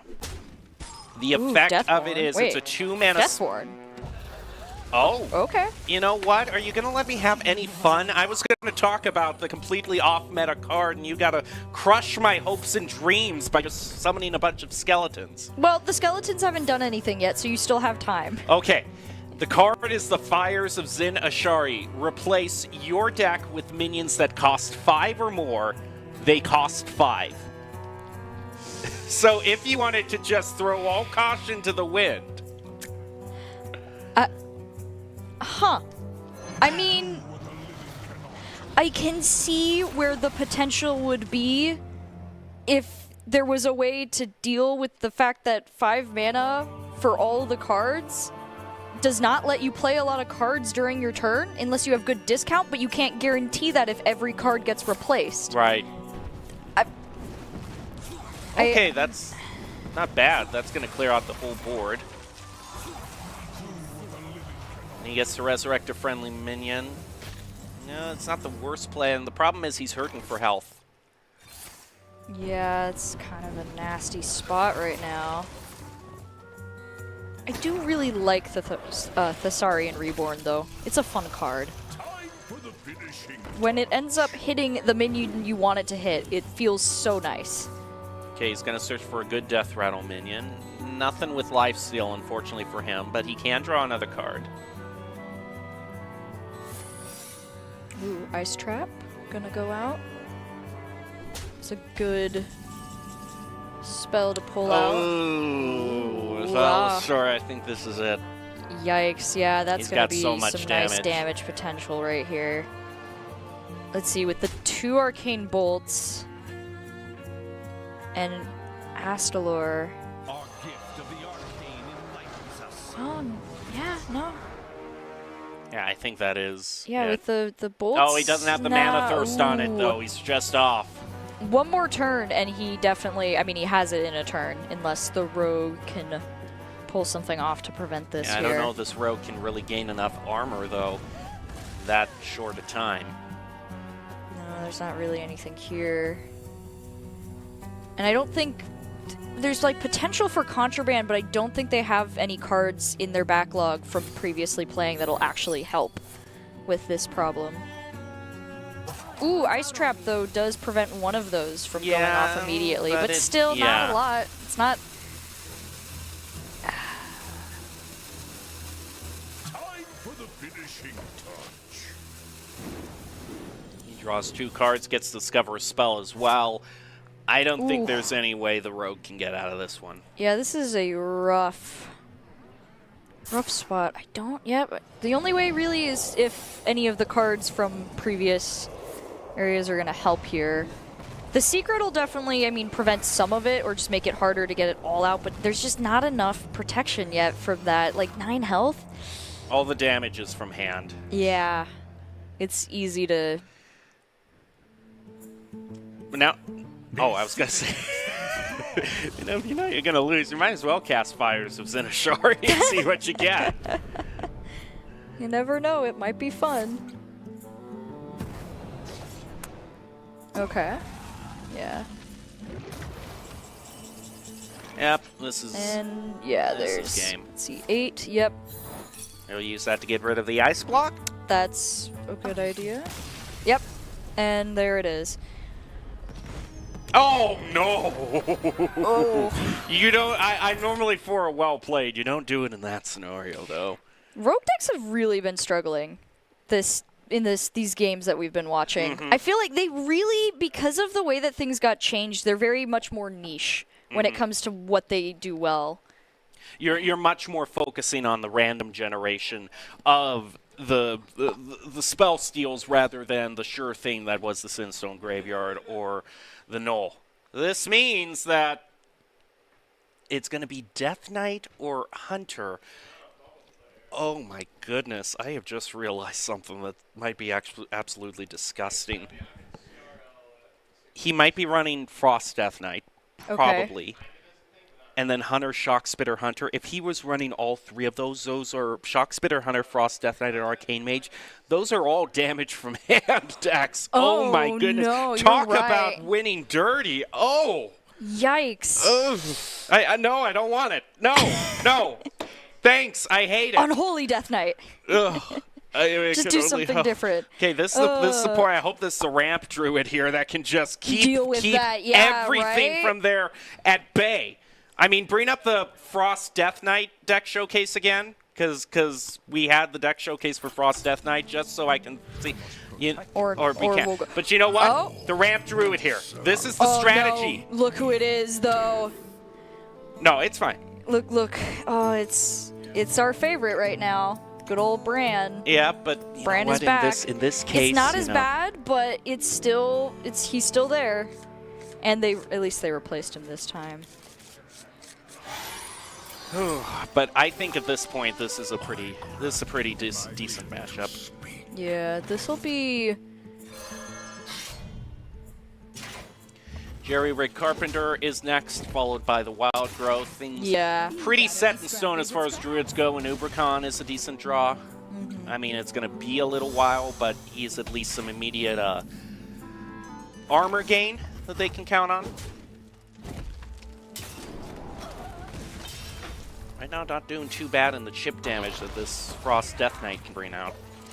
Yeah, that's the one interesting thing about Death Knight. Just with their hero power and just the other small stuff that they can do, they're really good at chip damage. So yep, another sword. It's going to reduce spell costs too. Icy goes down to 1. Not too bad for kind of the combo if you want to use that with the 2-drop. He's also going to discover a copy of a card in his deck. Ooh. A scale is alright. He might go for the plating just in terms of armor. Any armor that he can get to survive is fine because he's already got a scale. Yeah. Yep, that's the smart choice right there to just not have to deal with that. Let's see, Thessarian comes out. More spells getting reduced even more now. He's going to go into Aquatic Farm. There's Goff! Oh boy. That's a draw. There you Yeah, go. yeah. We might actually get to see some better Guff action this time around because he's going to be here so early. That'll be interesting. Gain. Oh, the question is, does he want to play for the armor or gain a mana crystal with the hero power? He's at He's 24 gonna go with the right now. okay. He's gonna go, so that pushes him past 10. He'll have 11 next turn. And he'll have scales right now. He has a lot of options for if he just wants to keep gaining mana or just get some cards on the board. Talk about gaining cards. He could also play. He could also play the 8-mana spell next turn and just get a huge taunt on board. Yeah. The more I'm Ooh. seeing this, the more I hate this lineup. It's just chip damage, go face, go face, go face, go face. Yeah, this... Especially, let's see, he's at 17 health. All the armor disappeared now. This must be the way. Underking isn't bad. Yeah, getting that armor is... Underking is That's a an very immediate- good and card. And because he played the copy of it, he draws the original and can cheat out the taunt. This is actually a pretty darn good turn. Yeah, there it is.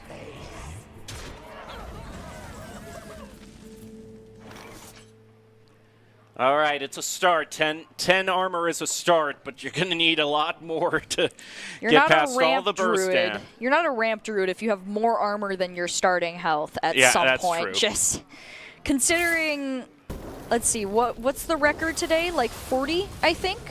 Probably. I think that's what it was at one point. He gets another Therusian. 41, I've been thank you, informed. production. Yeah, 41 armor.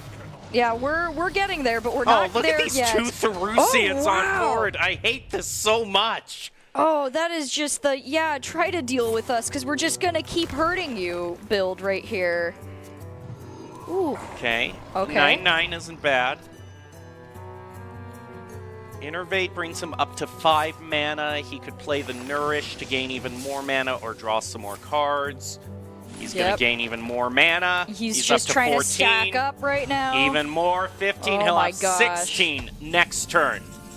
That's insane. Oh no! Oh no! He's doing the spell damage. Please gain armor. Gain more. You need to run. Oh, wow.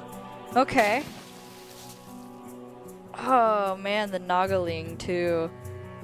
Unholy Frenzy is actually insane here because it resummons everything that attacks it and dies. Yeah. So those Therusian Oh, battle cries are going no. to go off. Oh, no. Oh, no! No! As soon as you said that, I was like, wait, doesn't that mean it's summoning a normal copy and then the Reborn is going to activate? Oh, dear. I hate this so much. Oh. Okay, Bran, maybe you can make a play here with Bran into a Nubricon and just That's gain true. all the armor in the Come world. on, Bran and Ubercon, you have it. Oh. Okay, he's gonna try to scales this. I don't think this is gonna work out how he wants it to. I He's don't gotta- think this is gonna work out how he wants it to. Okay, but Miracle Growth, maybe? that can soak up a lot Actually, of damage. Okay, that might help. That's gonna help a lot, actually. Oh, he's 1 short. No, he can do the Innervate to gain even more mana this turn. I like that. Okay. Okay. Okay, that goes to 1. He could use that to gain armor. Yep, Do that. You please. gotta stay Get out your of armor. that. Get your armor. please. You need that. Oh, that Okay. was okay. Crisis averted. Jeez. I don't think it's crisis averted yet. I little think we're bit. still. No, and Alistar's on the field now. dear. Okay, it just goes never from mind. bad to worse. Our gift of the arcane enlightens us. Oh, and he could also play Frostworm's Fury here. I just don't like that. There's so much about this I hate. And I know I've used the term hate a lot this, but I just. Oh no. Jeez. Okay. Okay, more chip damage. And Oh, he's here- gonna take 9 to face. That's okay. That could Ooh. reduce his margin. I mean, he gains some Okay. armor back, sure. He'll get 4 armor back. That guy's gonna get armor as well.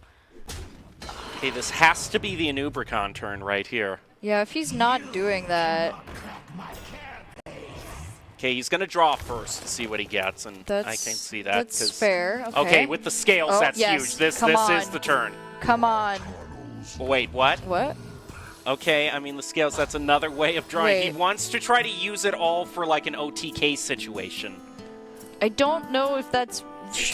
I feel like his main prerogative should be survival right now, though, with But this it's armor. it's still not a lot of bad. armor. He still has a lot of armor, but like, oh, I don't know. I mean, here's the problem: is look who's waiting in his hand right now. I know. It's just But that would be his whole turn. The effect is not going to kick in until 10 mana. yeah. And it's he's just got not going to be great. He's got another Underkeen in his hand too. So he can gain the brand play for all the armor isn't gone quite yet. So I can see why he would do all this. Let's see. Yep, there goes that. Oh my gosh.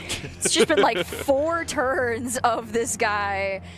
Yeah, and it's funny because I said I liked him. I was like, this is a fun card. And now I'm like, oh my gosh, this card. Isn't that just the thing of Hearthstone? When you're playing it, sure, it's fine. And then when you watch it, you're like, oh my gosh, this is horrible. All right.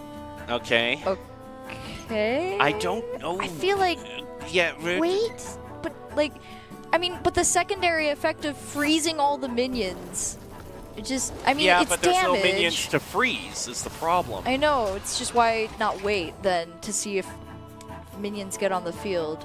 I don't know. I mean, it's Ramp Druid, which means eventually there's going to be some on the field. Okay, there he goes, All right. Brent. Once he All gets right. Alistor, he's ready. Okay, here we go. And it's going to give him 2 Alistors, which isn't bad. That's not a bad way to go. Okay, Nubricon is coming out. He's Yep. going to gain the 16 armor. He's going to bring out Gain. another Yep. Astalor. Okay. Oh, and the Astalor is going to go Oh. twice. Yes. Oh. I like it. I like it. Okay. That's That's why he was waiting. that makes a lot more sense now. Okay. Oh my gosh. Yeah, what's that 2 mana going to do now? That 2 damage going to do now?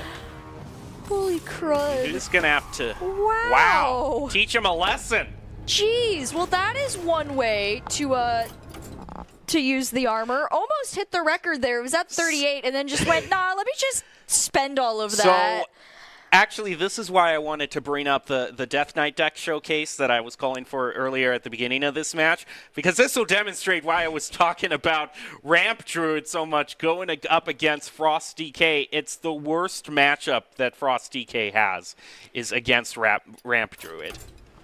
You can see right there, only a 38.7% win rate against Ramp Druid for Frost DK. Oh my gosh. Yeah, no. We didn't even get to see like a lot of big plays from the Frost Death Knight stuff right here, just because of how just much pressure eventually we got. I mean, we definitely had that scary moment with Thessarian, but because he was able to counter it, which at first did seem like a risky play, but it did work out eventually. That was just I think that was kind of the turning point, because that Thessarian bit could have really that could have destroyed the game right then and there. Oh, we're not seeing Paladin. We're still not seeing Paladin because, of course, we aren't. Eventually. If Ego Waffle wins the next game, then we have to see it as the next play. He has to get Rogue out of the way first, though. Rogue has to be moved I here. think he can keep one Trickster, maybe, go for the jackpot, but he could also hard mulligan, which is fine. Scabs. Oh, my goodness. That is so ugly. What even is that mulligan? With the sun. Oh. Oh, no, jeez. no! That is the worst mulligan I've seen all day! Ooh. This is going to be rough. This is so bad. Wow. Okay. Okay, well, he as prep, so you could prep into the Sunwell and just hope for whatever here. Because then you have literally no other options. Oh my gosh. Okay, wait, Sunwell's going to go up to 5, but the prep makes it 3. So, yeah, I think that's what you got to do. You've got It's nothing like, else what else to play. can you do? Yeah, just do it. Throw your hands gosh. into the air and let Yogg take the wheel. Here we go. Oh, Here we go. 3 mana Sunwell. All right. Okay. I like Cold Case. Cold Case is a good one. that's a good Metamorphosis one. isn't bad as well. The more you'll struggle, Okay. So getting a little bit of armor gain there isn't bad. That's also a good spell to just have in your recast pool, because you're never gonna say Well, there it goes. say no to just not having more armor and some minions on board. So able to cheat that out. Fine with that. Do Cold Case. Get some of the good old skeletons that we've been seeing quite frequently all today. This Okay. Druid spell he has isn't too bad either. Problem is he's got to have a minion to place on it. Let's see, gonna take a lot of damage from that there on the Death Knight. Ooh, a 1-cost glacial advance. Okay, is he's not got bad. what he needs to recast everything. He's going to use the Shadow of Demise to cast another Cold Case. And yeah, just maybe get the card out of your hand. Give your minion, give your weapon to attack. It's not the best, but Get it out of the way so that way you can get more cards in your hand. And he has Contraband perked, like, in his hand right here, which means later on, if he wants to recast Cold Case one more time. 2 of them. Yeah, oh, that's true. Depending on when he plays it, he'll cast 2 more. He could win this just by gaining so much armor off of the Cold Cases. Also, Metamorphosis is a card that can play that's going to change his hero power to deal 4 damage. That's right, which will be really... That's arguably a better power, I'd say, for Rogue right now. Nothing really in this deck needs your weapon besides that. Like, there's not really actually anything I can think of specifically. Yeah, I think you do the Metamorphosis here, and you can already use the hero power once. Get some Cost just nice 1 mana, damage. and then you can recharge it once the uses are gone.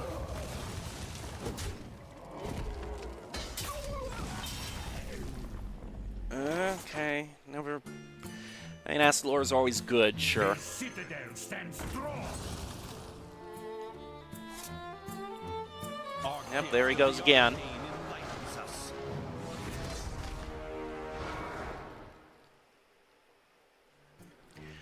I think what he would like the most here is to be able to get that Kodo mount also off, because that would bring his total. He can do that with Alistar. That's a huge draw.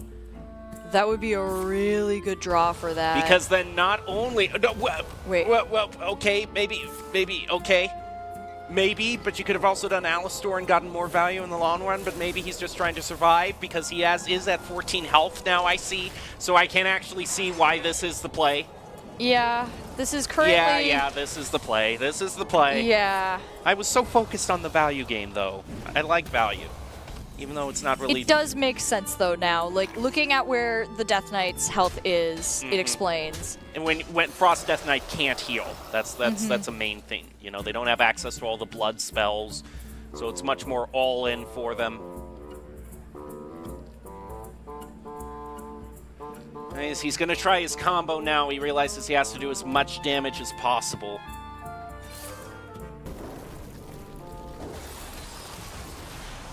Ooh. It's going to go off. Do 4 damage. Discount next spell by 1. Let's see. Even more damage. Ooh. Unlucky there That's for a him. lot, though.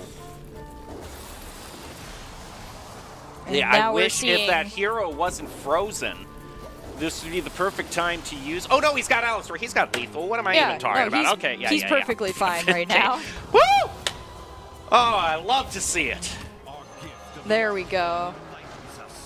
We did get a little bit of a taste of a better, like, just what Death Knight, like, the Frost version does, though, because we didn't really see a lot of that today because it's been so focused on ad clear, so just seeing the spell after spell after spell, that was interesting. It's been a while. When I saw that, I started having flashbacks to every time I fought a Frost Death Knight. But I'm I think no. you forget the real victory here, is we finally get to see Paladin. Excited?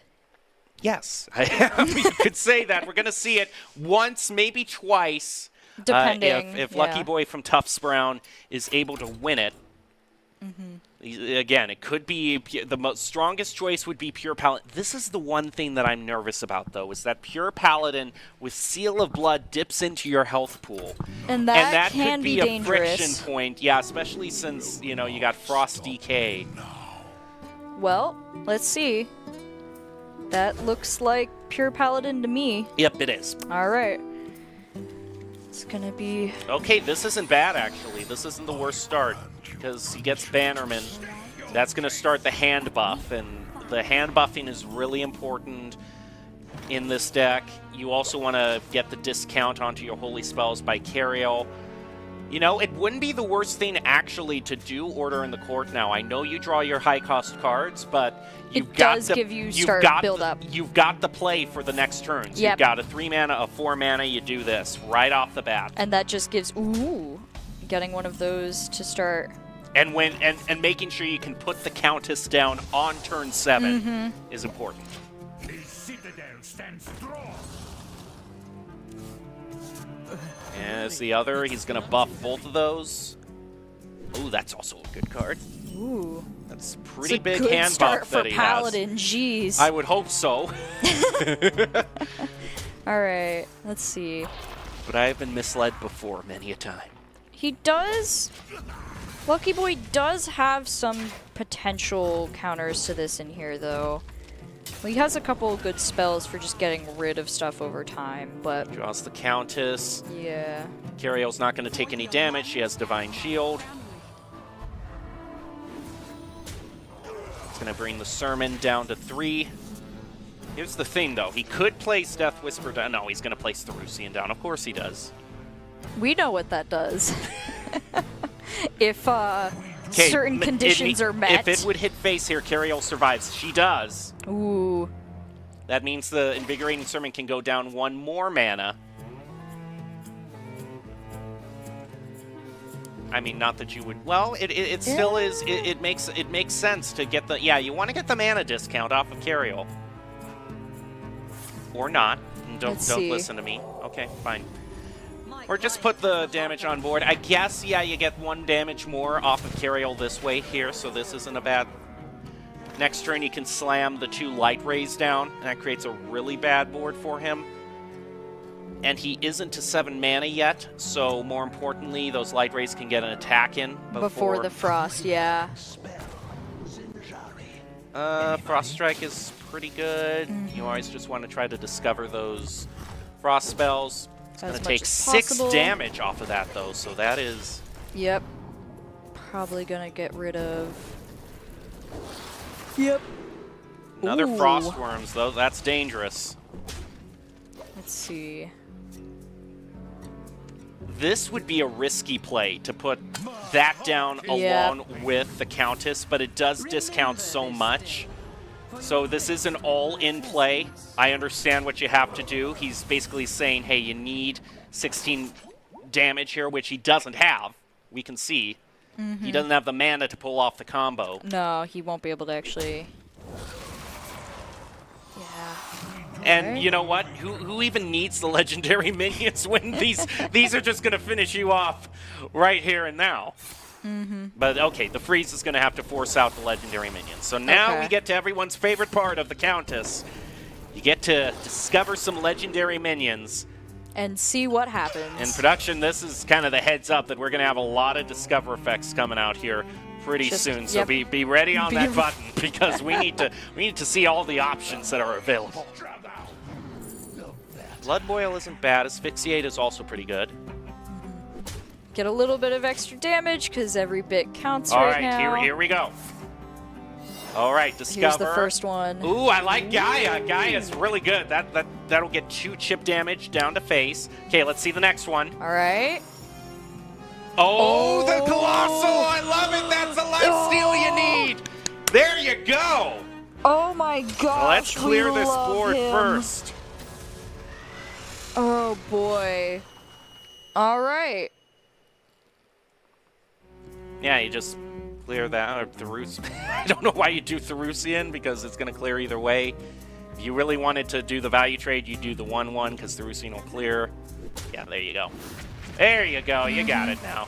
And he's going to keep that on the board, because he wants the Behemoth, something for it to attack. And then just place a whole bunch of taunts down. Because why not at this point? There we go. Oh, woo! Oh, I love that Colossal. He's so fun. All right. Lucky Boy has to find the combo of his lifetime. You can also just freeze. Which is not necessarily a bad idea. But here's the thing. It's not like the Paladin can't do anything, because the Colossal's effect is still going to go into play, which is more lifesteal. Right. And he can also do Invigorating Sermon to just make his board chunkier. So it's really going to be about whether or not he's going to get the board clear he wants here, regardless of the freeze. So he's got to figure out who... that's actually pretty consequential. It gives the Paladin the ability to maybe play 1 more. Another taunt minion or another legendary creature, depending on how this goes. So he has to be careful here. He does have 1 more invitation, or if he doesn't feel like it, always puts down another taunt minion, but it's not as big as a deal right now because there's just... It's mostly spells that are going to be the problem. Hitting the lure is actually pretty smart, because that means that the Colossal isn't going to automatically attack. And now he's frozen. Okay. So try to see what legendary he gets. Okay. next discover? Well, you could place a taunt down, I suppose. You could also... Okay, yeah, he's just gonna go for the taunt. I mean, it's an 8/8 And taunt invigorating. that will just reduce things. Yep, there we go. This is a nasty board. But the problem is, he's just got so much freeze this Death Knight, and it just Yeah, it's not... tortures me inside. It's not... The Paladin is going to win this almost no matter what. The problem is just when. No, I don't. I almost don't. The Death Knight, you don't want to count them out. They can do so much annoying stuff from hand. It just really depends on whether or not they can freeze enough things next turn. That's the problem. Though I guess... maybe...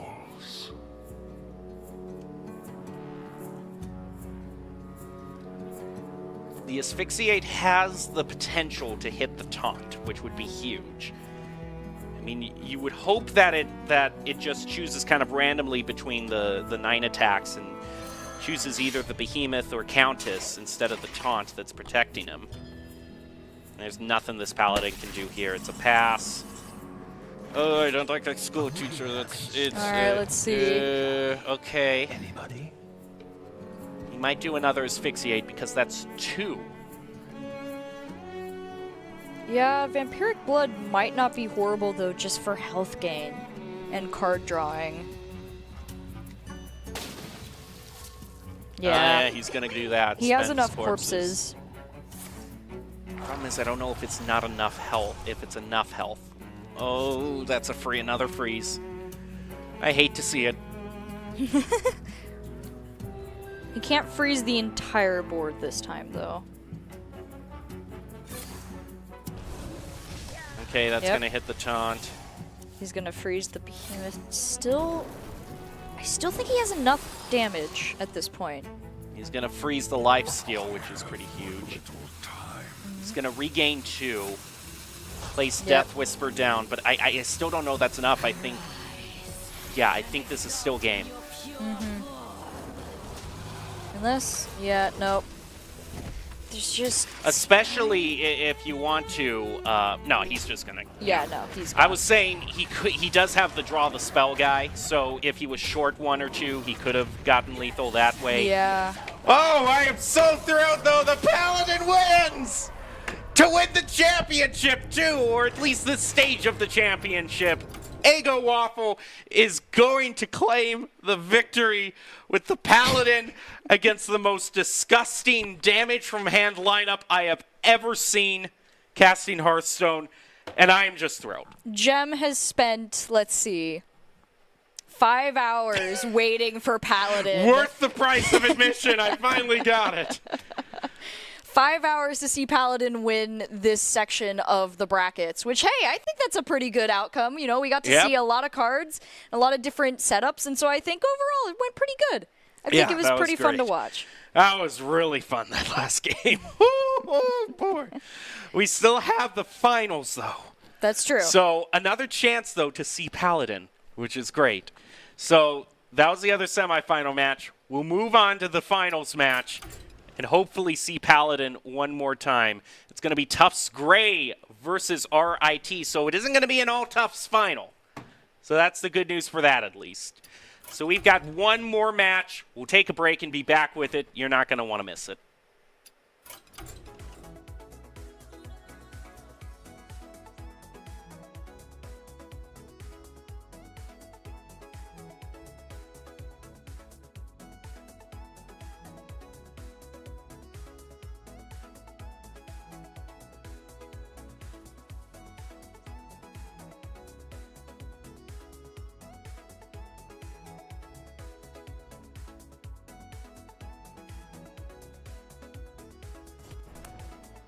Okay.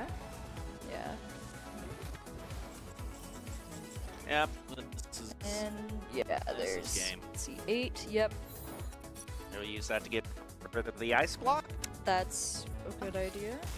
Yep, and there it is. Oh, no. 2. Unholy. Holy Frenzy is actually insane here because it resummons everything that attacks it and dies. Yeah. So those Therusian Oh, battle cries are going to no. go off. Oh no! Oh, no! No! As soon as you said that, I was like, He wait, was waiting. that makes a lot more sense now. Okay. Oh my gosh. Yeah, what's that 2 mana going to do now? That 2 damage going to do now? Holy crud. You're just going to have to... Wow. Wow. Teach him a lesson. Jeez. Well, that is one way. This would be the perfect time to use... Oh, no, he's got Alistair. He's got lethal. What am I even talking about? He's, Okay, yeah, he's yeah, perfectly fine right now. Woo! Oh, I love to see it. There we go. We did get a little bit of a taste of a better, like, just what Death Knight, like, the Frost version does, though. Yeah, there you go. There you go. You got it now. And he's going to keep that on the board because he wants the Behemoth, something for it to attack. And then just place a whole bunch of taunts down. Because why not at this point? There we go. Oh. Woo! Oh, I love that Colossal. He's so... There's just... Especially if you want to...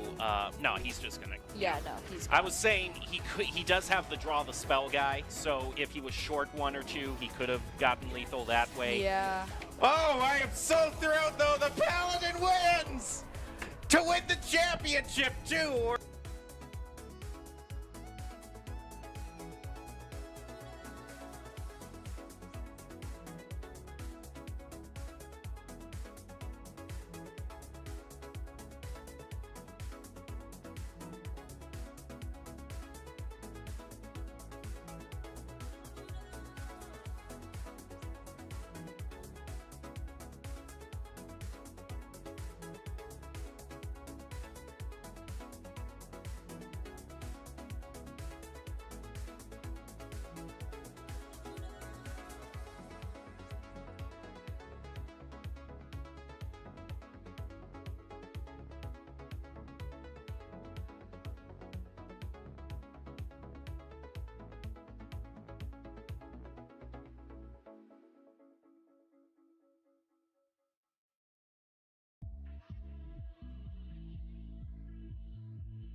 I've been learning how to love again.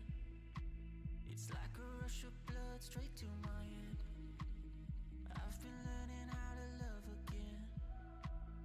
I can feel it crawling under my skin. Just don't know why it's taking me all this time. Mending all these worn out feelings in my mind. I just wanna love me like you do. I just wanna love me like you do. I've been chasing all these feelings, but I couldn't even hear my truth. I've been running from emotions every time I feel something new.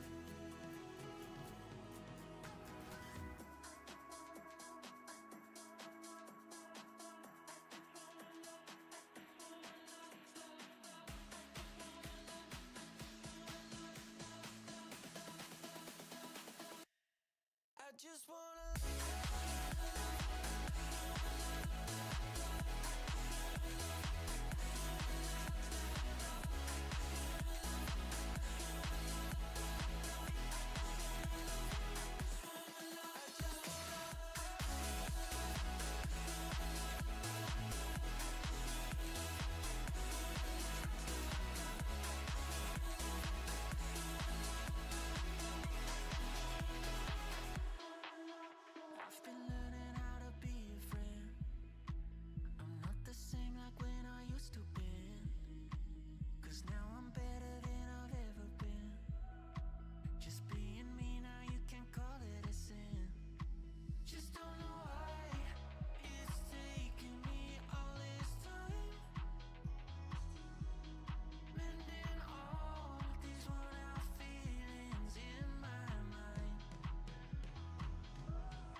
can use the brand with the new. Oh my goodness! This is the no, play. This is the moment everyone fears. No. Double a battle cry onto Anubercon. 16 armor. All your That's minions nasty. cost armor instead of mana.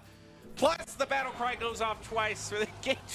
If the Insatiable Devourer is played, that's a huge stat sponge, essentially, that is just going to soak up a lot of the damage from the Alistar. Yeah, he's been so buffed. He gets and then two there's- Anubercons! And then, of course, there's oh, no! It's over! It's over! It's over! Stick him! I think he just placed a Yep. Nathrius here, and Yep. that's game. Yep, there it is. Well, it's not quite game, but it It's would be close it would enough. be close. That I think He's still set do it. up enough that it's going to be really hard for him to actually do anything about I mean, this is essentially game. I mean, you can't bounce it back. Now it's time for a Hail Mary play with the. There it is. 41 armor. Jeez. Now he gets another one. It's completely Yep. free. It's just hanging out. I think he just. Oh, it's 10 damage, though. It's a question of how it's split. It's still not enough. What are you going to do? Just do the Nathrius. But he can just play. Now, He's- the thing is, I think this is smart because if one. No, okay, one to Nathrius gets added back. I was going to say it would overload his hand, maybe to the point where he couldn't play the Denath. No, but he gets one back. That's the game. Oh, that is brutal. Oh. Wow. He's gonna pull the Gigafin back with the Shadow Step as well. He gets 2 for the price of 1. I mean, that's probably... Goodness. 2 Alistors in 1 turn. Bunch of damage to face. Yeah, ooh, again, and The OTK that Druids love to play. yeah. Yep. Well, that's gonna do it. I feel. Ooh. Okay, gets a taunt Interesting. here. That's 2 2 champs. champs. Those guys, ooh. Okay. I still don't think that's enough. I don't though. know if it's enough, but Nope, it's not. He's gonna concede. Yeah. Oh man, Ooh. what a great board. That would have. Oh, the end though. Table count knows that is a dangerous play. That's Your lead- just asking for it. Oh. Yeah. Quick before time runs out. Yeah, he's got it. All right. Oh, Ooh. there you go. That's a little bit more of a solid minion that I'm comfortable attacking with into that skeleton. Hey, Anixia, how's it going? A Deathborn. You can line up the big Deathborn play. The one we have been talking Oh all my game gosh, you're about. right. It's there. It's finally there. It there. is. Oh my gosh. No. Oh. Okay, this has to be an extreme spell. Okay. He You know, understands the Now he's problem. really saying, "Oh rats," here because this is. Oh, no! He's realizing his downfall right now is gonna be at a bunch of rats just enjoying their eggs. Big, chunky, absolute units. Angry rats, man. Ew. Unholy Frenzy is actually insane here because it resummons everything that attacks it and dies. Yeah. So those Therusian Oh, battle cries are no. gonna go off.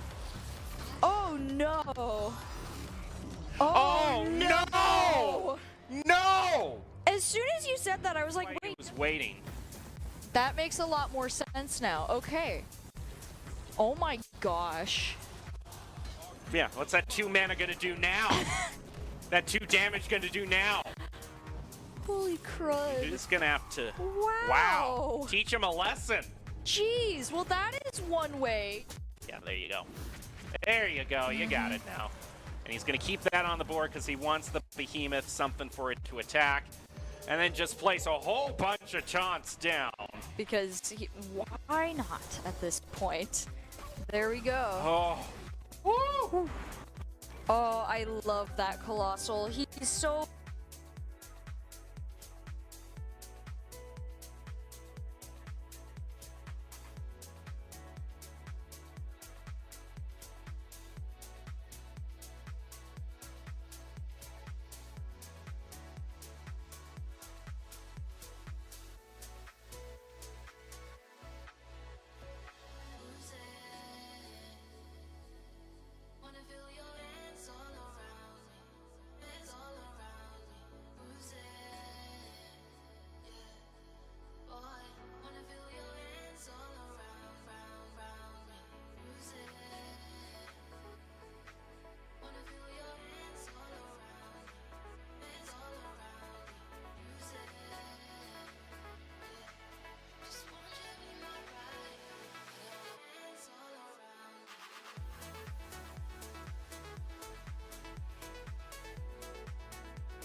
Welcome back to the 2023 NACE Collegiate Hearthstone Challenge. We have been in the first qualifier tournament of the semester, where 8 players have been looking to make a name for themselves, and one will walk away as the champion of this qualifier. It has finally led all the way up to the finals match.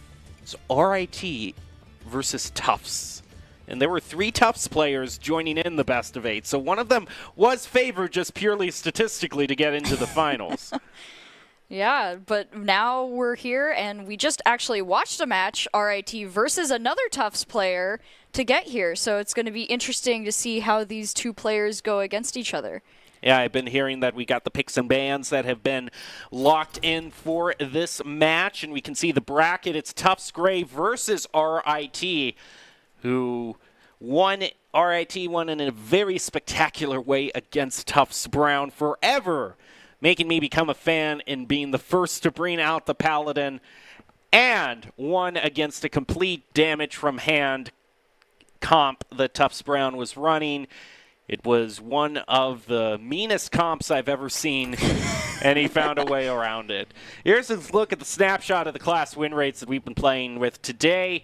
And you can kind of see why we haven't seen any Warrior. Someone brought it in their lineup, but it was conveniently banned, so we'll never see that. We were never going to see why someone was afraid of that one. But, you know, out of the 11 classes, seeing 9 of them represented here today, not that bad. That's pretty good, yeah. That's considering, like, how rough some of the, like, stuff overall has been.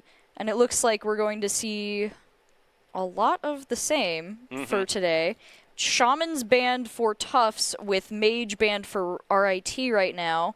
And very actually similar to what we just saw with Ego Waffle for RIT playing last time. Paladin, Rogue, Druid, so we kind of know what to expect there. It's been a little bit since we've seen Table Cow, but it's the Hunter, Mage, and Death Knight. I don't know if we got to see him play Death Knight last time. Maybe not. I think his Death Knight was banned, because that was the Evolved Shaman. But combo. we do know sure. what RIT's running. It's pure Paladin, Thief, Rogue, and Ramp Druid. So I'm thinking, you know, you see Death Knight, you see Hunter, you know, this could actually be kind of the same composition we saw in the last round, which is that damage from hand composition. And RIT found a way to win against that composition. Ego Waffle found a way to win against it last time. So maybe Table Cow is going to find a way. Table Cow, again, you know, I do have to shout out Tufts Gray. You know, as much as I've had strong opinions about the lineups you have all used, I do appreciate the logos that you've been drawing in the backgrounds that of has your been webcams. nice. It's that always is nice. fun to see that. I think the question here is just like, actually, at least, I don't know. I assume, if I remember correctly, this is going to be Frost Death Knight, because we haven't seen anything besides Frost Death Knight. The other 2, I do not remember if it's Shock Splitter or Beast for Table Cow, and then obviously it's between Big Spell Mage or the other one that is escaping, Mage. Arcane. So like we know generally what we're dealing with, which will change a little bit, like what you were talking about, if it's like from hand or other areas. But it looks like it's Arcane Mage versus Ramp Druid. All right, which I think this is probably a matchup that favors Ego Waffle. Here's the thing, is that why I think we've seen so much Ramp Druid today. Is it the best deck for laddering up with? No. But I do think that because it's so polarizing a deck, like it just shuts out decks like Frost DK so much, as we saw, you know, only having a 38% win rate against Ramp Druid, that it's basically, if you know your opponents are going to be bringing an aggro-heavy lineup, then this is like a guaranteed win for you. Yeah, and he's just been doing a really good job timing the way he defends himself as well, and he's been able to get a lot of armor off. We saw that really interesting play last time, where just because of the way that he lined up all of the armor, was able to get out just a ton of damage in one turn. And so that was also because Guff was pulled out early. So we'll have to see if we see something like that this time around as well. Because Guff is kind of the linchpin in a lot of Ramp Druid shenanigans. Thanks to all these innervates, that Ramp is going to get started up very early. Wild Growth played on turn 1. That means he could also innervate into into the gardener this turn. I mean, I know he has a more complicated name, but he's essentially a gardener. Yeah. He's hanging out with his flowers. Draw a nature spell, gain more mana, which I'm sure Druid's, all for that. Druid is never going to complain about that one. The one thing, though, that's kind of a wrench in the plan is this Iron Deep Trog that was played. Yeah, that was a smart play for this. But I just don't think it's, it'll take the other 1/2 on the board for now if it means just gaining more mana. That's not the best draw for him, however. Problem is if he doesn't have anything to play next turn, he has to play the Moonlit Guidance, and already this mage is just building up such a huge board. And the Deathborn now. Ooh, that's gonna be a really rough thing ugly. to deal with. Oh my goodness! Normally you want mana, but not like this. Yeah, no kidding. Let's see. Well,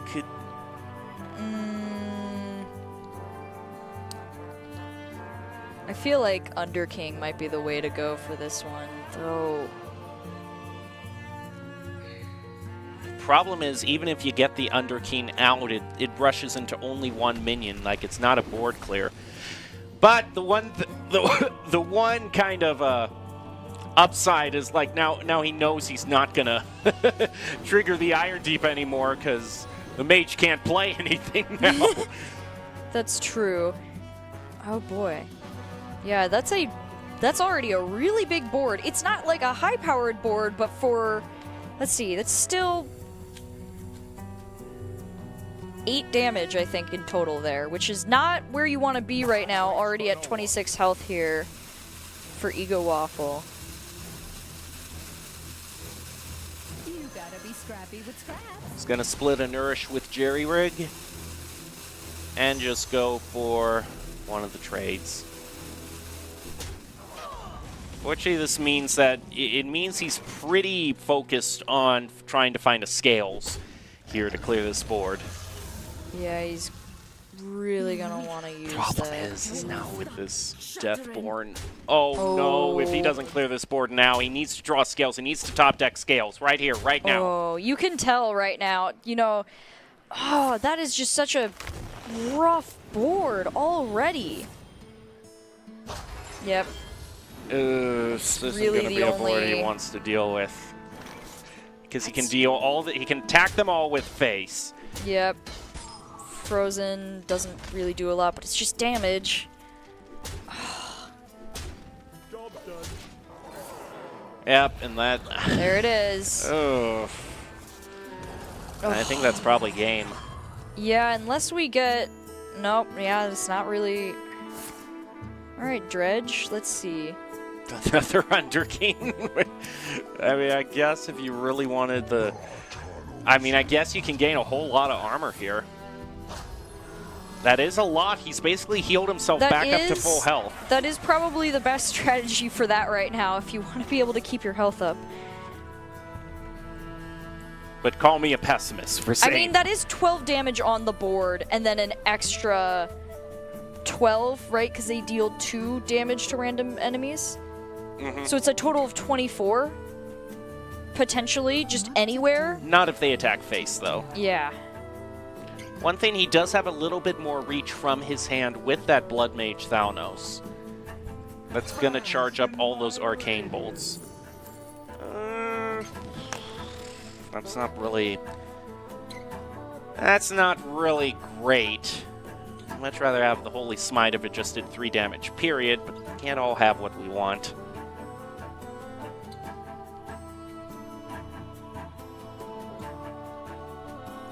Well, he's going to use one of the Frozen Touches to do some face damage. It's a smart idea, because getting rid of the minion means more armor right now. He says he can probably take 7 damage. He's going to use the hero power and just do the full 12 damage to face. Try to break through all of this armor.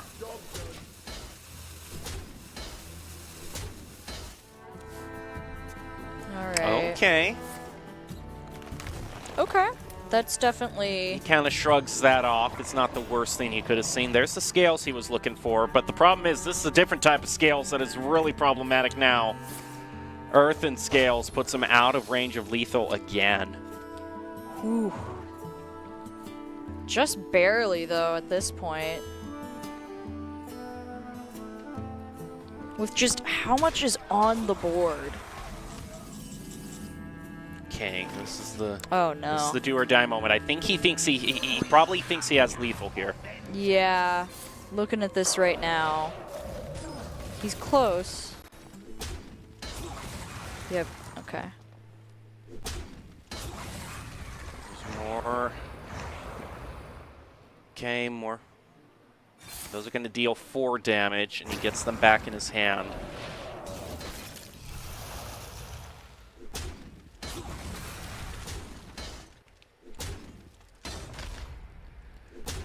All right, Druid, you need one more huge armor up round, or else you're done. Oh man, if he plays... Is that Guff at the back? Yeah, I think that is that's Guff. Oh boy, Guff cannot really help you right now.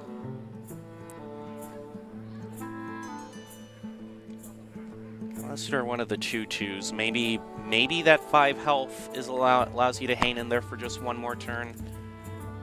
Problem is with the Thalnos, that's 5, 10. Yeah. He has 18 damage from hand right now. Mm-hmm.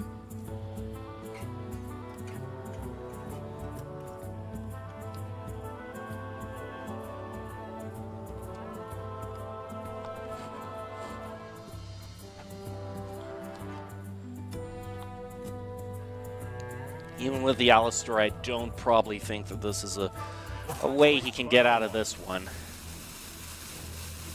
I mean, Guff also gives him armor, but he can't play that along with the Alistair. No. And if he wants to figure this out, he's got to play Or quick. it's Astalor, It's not Astalor. Alistair. I've been mispronouncing it all day, but... He got rid of that. Okay. I don't know if there's enough. Okay. I think there's still enough damage. Yeah. We'll have to find out here. Let's see. That's 8. Yeah, he's got it. Yeah. Frustrating, but it's just the way it works out sometimes. Well played. It wasn't necessarily a bad matchup, but just a very good starting hand to try and compete against. And luckily it's the first round between these two, so they'll be able to adapt and learn. And he won't be able to go against this again. I mean, it was really the Iron Deep Trogs at the beginning that set up for all of that those. mass summoning of skeletons. That was the deciding factor of this game. But yeah, we now have one out of the way for Table Cow, so he's At least got to I pick do not between have to those see any two. more Arcane Mage today, so happy in that one. That is not an option currently. So now we've got for Table Cow, we've got Hunter, and we've got what if I remember correctly, is Frost Death Knight, because I don't believe we've seen anything else besides that at this point. And then we've got, as we know, Ramp Druid and Thief Rogue and Pure Paladin against a Hunter that is either Beast or Shock Spitter. Which you've got so much of kind of an aggro lineup here that I think you would just probably want to run back the Ramp Druid, because if your Paladin and Rogue decks are unfavored right now, then you got to kind of give them the best chance they have to try to get through. So you just got to try to take that favored matchup again. He's going to take it to Pure Paladin this time. Let's see, going up against Frost Death Knight. This is normally a really good start. The concern I have is just taking too much of his own health away. Yeah. This is actually a similar matchup to the one we watched between RAT and Tufts last time too, where Ego Waffle did use Paladin against Death Knight and did end up winning that one. It was it was all based off of those insane Countess hits. So we'll have to see if something similar can be pulled off here to deal with the Death Knight just out of hand damage that we were talking about. It's going to be a full mulligan for Table Cow.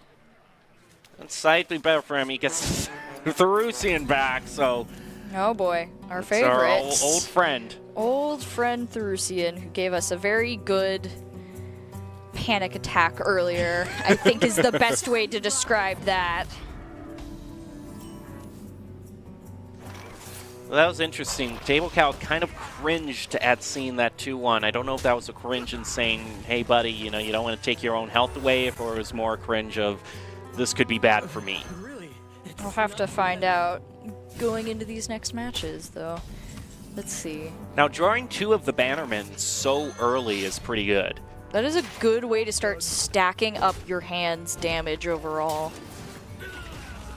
I don't see, because it's going to start charging up the buffet, the Bigum.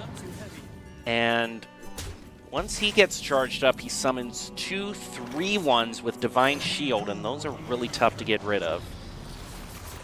Therusian is going to hit the Bannerman. He takes that out from the weapon, discounting the Glacial Advance even further. Let's see. He could... No. Probably wants to wait a little bit longer on Order in the Court. Yeah, I would say he probably doesn't want to wait more than 1 or 2 turns to use that. He wants to get Countess down on 7, so he needs to make sure he draws that. I think the latest he can play it is next turn 5, because then that means on 6 mana the other Light Ray is drawn, and then it's going to be Countess.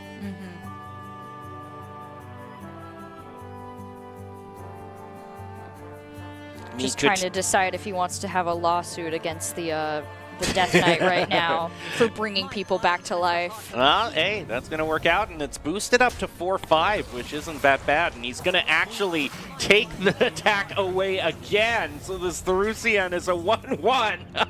I'm glad Table Cow appreciates it. He has flashbacks from the last game where instead of it becoming just a 1-1, there was about 5 of them on the field. So, you know, good start to not have Therusian just destroying everything you care about for a little bit. Let's see. Unholy Frenzy. Ooh, oh no. Yep, that's going to summon another rush. He can clear the board. Wait, not. Oh, this is what happened last time. Oh, right. This is what happened. I was just talking about this. Gosh dang it. It's not as bad as It's not as bad, but I do find it funny. I was just like, oh, that's not going to happen. And then I looked down and saw the Noggling, and I was like, never mind. Okay, he is not happy to see that buffet biggin there. He's like, no. No, please not. We're not doing this. Okay, so he can play Order in the Court next turn, excuse me, and throw the 2 Light Rays down. He'll probably have a minion left to buff, so I think this is the time that he needs to go all in and just take this... Take the Death Knight out. Yeah, he has a lot of nice Divine Shield here to protect him for a little bit, too, with his minions. Oh, if you're able to deflect that damage away from face onto a minion, oh man, that might be a trade he's willing to take. I'm not sure. This is so much ammo being spent. He's only got 2 Frost spells left after this. Yeah, that's a... Okay, he can throw 2 Light Rays down. 2 Light Rays for essentially free. He's going to discover a Holy Spell too, which this could be huge. Okay, he could go for the aggro way and doing Seal of Blood, or he could do more defensive with Flash of Light. And get some of his health back, which wouldn't be bad. Death Knight's at 18 right now. Can't heal himself too, so he's in a pretty... comfortable position. Okay, he's going to use... I like the more cautious approach. Yeah. That is a much safer bet right now with them just being so close at health. It also draws and a card, taunt. so it brings Countess in. So he could actually cheat Countess out next turn if he thinks he's that comfortable on health. This is a tough thing. Does he want that added 6/6 along with the Countess, or is that 7 health cost too much to pay?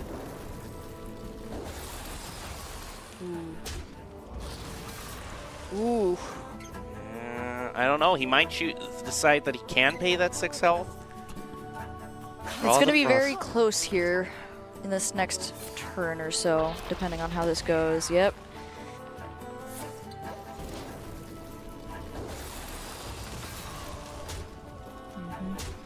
Ooh, 14. Yeah, he's got to play Countess. He's got to wait a turn to use it, however. I think Frost Death Knight still has a chance. Oh, he's got it. Oh, yep. Okay. I think this is probably it. Here we go. All right, let's see what happens. Okay, yep, he whips. Yep. Oh, no, he can't play both of those. No, we're okay. We're okay for now.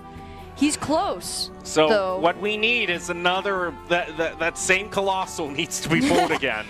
Oh, yeah, we need the good old life steal he draws behemoth. one more, he gets it off over the refresh too. Oh my gosh.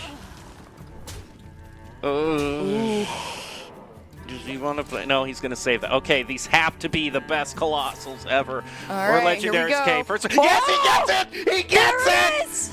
He actually got it! Oh, let's Okay, keep the let's train see. rolling. Who's next? Caligos is pretty cool. You discover a spell playing him. And it costs 0, which is never a bad thing. Yep. All right. He's got 4 left. Okay, he's going to see Yep. what he gets off of Caligos first. Not a bad idea. Let's see. Hold the bridge. Oh, Mana give your Thirst hero and and life life steal. steal. Okay. Another way to heal up. I'm not against. You can also give a minion +2/+1 Divine Shield and Again, Lifesteal until I've- end of turn. So Yeah. yeah, all right. Gonna see what this. Oh! The Russian Rin Fury run is actually better. Oh my gosh. Okay, summon everything back to your board. Leave the it. 5/6 up. Do it. Come on. Or actually, no, you can leave the 1/1 up. This is, yeah, and play the Colossal. Oh my goodness, Countess, you never disappoint. Oh my gosh. He's so Oh. He is witnessing the game stolen away from him at this moment. Although he still could, just glacial advance this. I mean, We'll there's see still how that this option. goes. Yeah. Oh, it's a lot. Wow. Yeah. I feel Table Cal's reaction right now. That is understandable. That was quite the way for that to end up going here. Jeez. All right. 4 damage. Gonna deal some damage to the behemoth. More damage. But to, none of that damage is hitting face. I mean, it's definitely. Wars to come. Yeah. Whew. Paladin against Death Knight strikes again. Wow. The Countess has pulled through for him every single time. Now, All I right. gotta say, I played Countess many a times. There are plenty of times you whiff on it. Oftentimes, you're just happy to get one good legendary minion. But he got 3. I mean, the Behemoth, Caligos, and Oh the my 6/8 gosh. Shaman. Oh, my goodness. Yeah, no, that was wow. When I was watching that last little bit and he pulled out the Countess, I was like, if he does not get the lifesteal He's done. in any way, he's done. And then not only does he get the Colossus lifesteal, but he gets a Colossus that gave him a spell that gave him lifesteal. And as soon as I saw that, I was like, oh, unless the Death Knight can get a lot more frost spells out here, it's not happening, because he had the damage potential for a OTK, just not after lifesteal came in. All right, what Well, a we won't game see with that that again, Paladin. We're not going to see it again, but you still have the Druid to get through. I gotta say though, for Table Cal, if he's already tilted about the Countess generating random stuff, then he's got to get the Thief. mental fortitude to deal with this thief Oh rogue. my gosh, yeah. Which, as we've seen a couple of times, has been really potent under the right circumstances. So, oh, okay. Hunter versus Druid. Okay. Oh, this and is that's more right. of a Beast Hunter instead, and it's using Lorthamar. Interesting. Slower option, but I like it. Makes me. I don't think we've seen this Hunter deck then. We've seen Beast Hunter, but we haven't I don't know if necessarily we've seen him play it. Right. Not with the Lorthamar add-on. No, that's interesting. All right. Problem is for him is that Ego Waffle has already drawn Guff. Yeah. Guff is sitting there, ready to go. He realized he can't waste any time here. He's going to summon a Dormant Wild Seed. It's going to be the Fox one, so he gains 4 armor, and he realizes this is going to be A very tough road ahead. Oh, the harpoon gun, though, is a good draw. That's always nice to get on 3. We'll see if that can discount anything.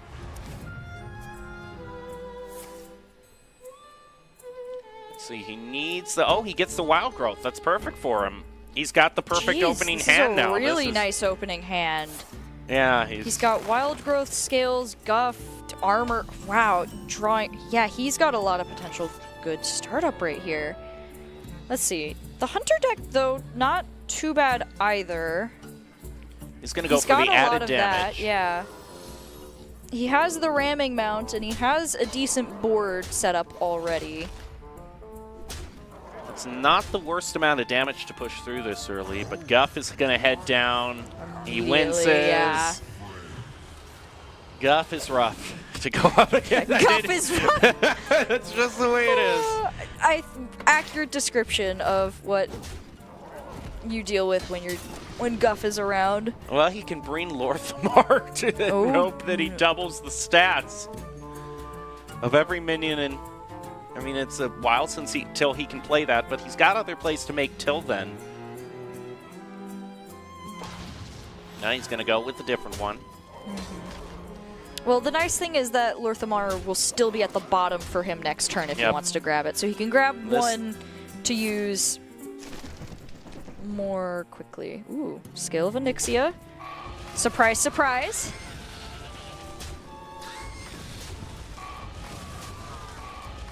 I don't know if this druid could have been any luckier in how he's Oh my getting. gosh, He's yeah. got Nubricon now. He's getting All right. everything he needs. Pet Collector bringing out... Ooh, the Oscheron Saber is coming out. That is a value trade. And if he trades that right now... Let's see. Huh. He's going to go for the wild seeds. Interesting. At least he knows he's at the bottom now, so...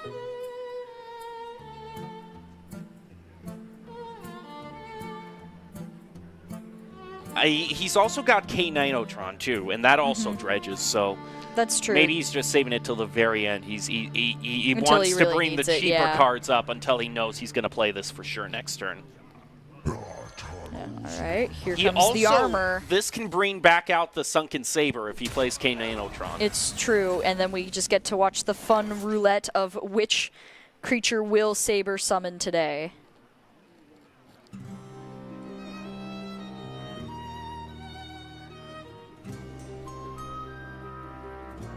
Let's decide what he wants to try. He's actually gonna...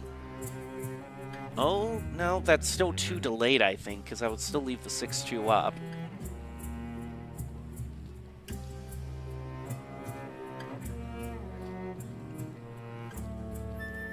Oh, he's... Oh. Yeah, he's trying to think, does he want to bring Lothamar up, or does he want to bring the Sunken Saber back up? No creature deserves to be caged. He is not going to attack either of them. He's going to summon each Wild Seed. The Scales is a really good draw for the Druid. He gets another Scale of Onyxia. Ooh.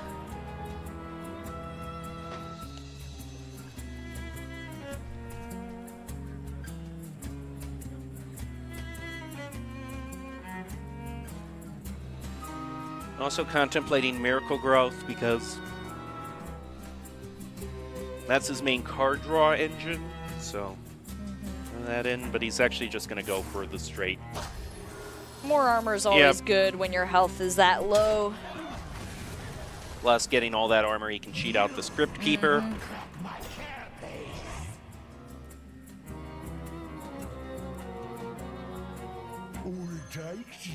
Get another crystal. He's now at 10. Is he gonna... Oh, that Okay, makes draw a sense, yeah. card. Nice draw, getting the 8, so he has card draw now. Because he needs to find the other minions should he want a Nubricon to actually pay dividends for him. He's going to use Wild Spirits now to kind of rush those others along. Would have wanted another Fox Spirit because that would have been a nice rush in. Nice rush combo, yeah. He's going to boost up the Acheron Saber. Interesting. That can make the Oh, trade. that's a good trade, yeah. Yeah. Means he can do 3 damage Oh, to there goes face. Katron. Gonna Yeah, grab, he's going yep. to choose the other Saber.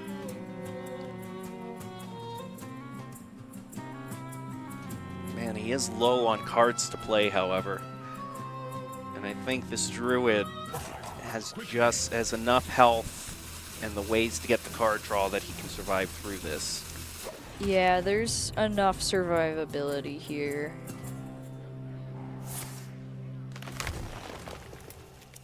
Yep, Miracle Growth. Ooh. The Earth and There goes the Scales armor. always... Jeez, and there it is.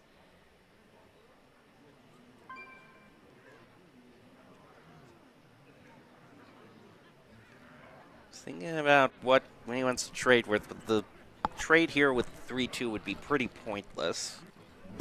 Yeah, waiting that out a little bit. You normally want to trade if it means something.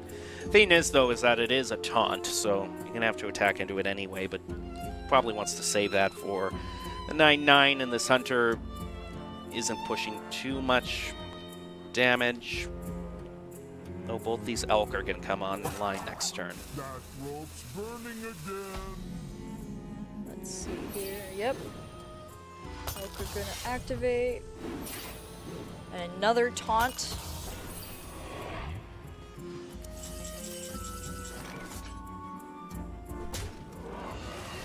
There goes Sunken Saber.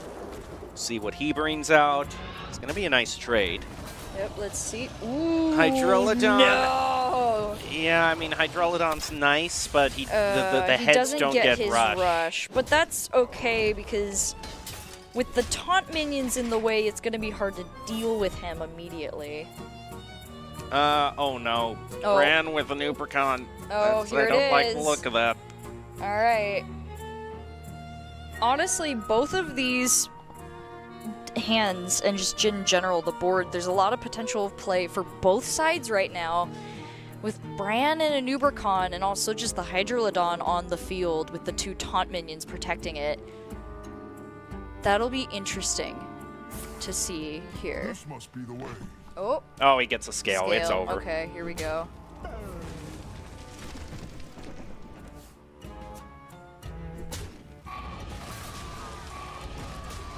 He's using this now. He can more accurately snipe out Yeah. the now Hydrolodon. He's gone. Takes the trades, plays another Wild Growth. That rope's He's getting closer to his OTK.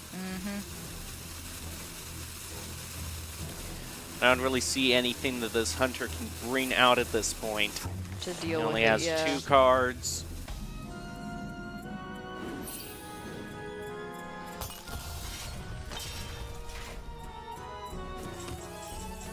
I mean, this isn't the worst damage to push out along with the King Crush, but it's not lethal.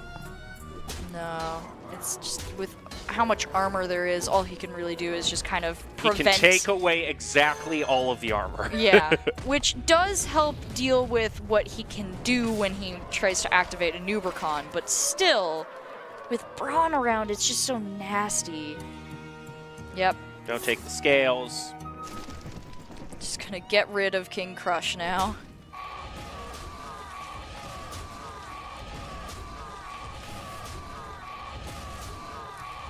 Innervate will bring him back up to 8 mana.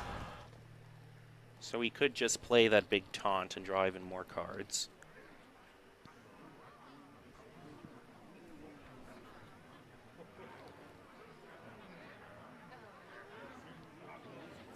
Yeah, he's Yep, gonna do there that. you go. Summon the big taunt. There's really nothing he can do now. If he doesn't draw anything here, no.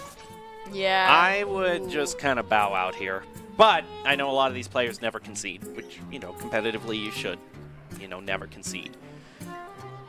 But it just means, for us, a little bit of a drawing out of the inevitable at this point. It just really depends on how this next little bit goes, because I highly doubt there's going to be a lot he can do to stop this.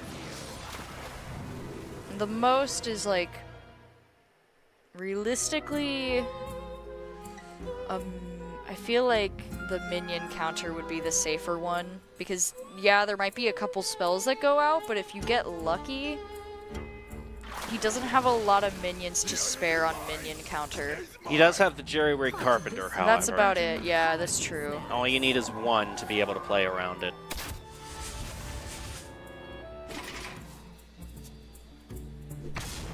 Or just kill it. That works too. With Bran. All right, here it begins now. Yep. And he gets his Anupricon combo. All right, here it is. Why we are afraid of Ramp Druid right now. It has been doing a lot of comebacks, that's for sure.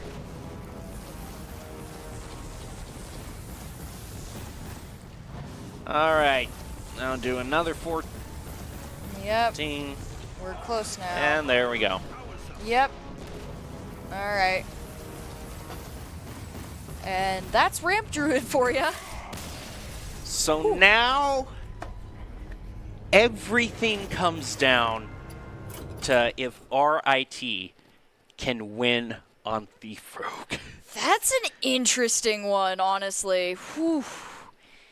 And now, Table Cow knows that. Like, he knows which deck he has to go into, which means he can be very strategic about dealing with it, so that way, in the future, if he has to win, he doesn't have to worry about it. It's like, it's going to be interesting, though.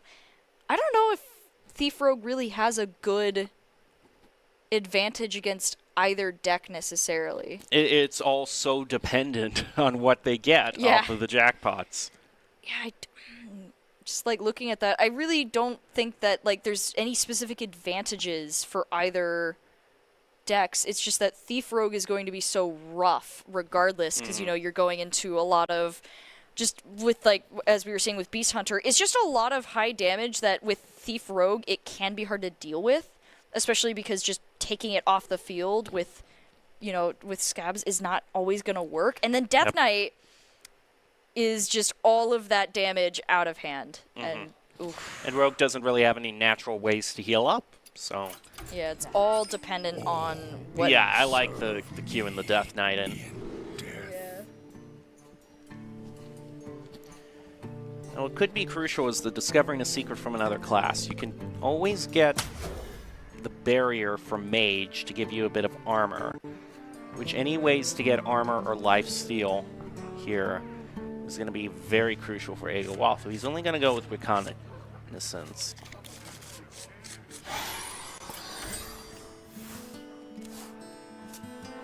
And the jackpot, okay. It's a decent start. Start the Bone Breaker. He's going to save that for now. Now a whole bunch of options available. Anyway. Oh, concoctions. And he has jackpot there for later on. Is he going to go double hazy, double blue? Or he could go more card draw. I think the safer option would be more card draw. Just get as many cards as possible, yeah. Gets two cards from deck and one new card in hand. So not that bad. All right. I suppose you could just. Well, no. The problem is with playing the 2/3 is that he's got the serrated blades. They can just get rid of him. So might as well just put on the Harbinger instead, because that at least has the death rattle, so you get the benefit of what the character getting taken out will do. Yeah. Let's see. I have but little time. It's going to take that last bit of extra time to think about all of that, make sure he has the right decision. A whole bunch of Discover effects for this Thief Rogue. This Thief Rogue is going to be... That's a good start for that, though. Okay. Just get rid of the card. And do a mixed concoction. Okay, what does he get from the other class? A totem. Okay. I believe I've seen that totem before. I think it's whenever you summon a 1-cost minion, you give it 2/1. But where are the 1-cost minions is the thing. That's only a... If Yeah. anything, that's great for this Death Knight, because now they have a minion to attack with. Yeah, I This- know. And get the chip damage from it at, like, no cost to them. Even though this rogue has a lot of discover effects, hasn't actually found any healing or armor gain yet.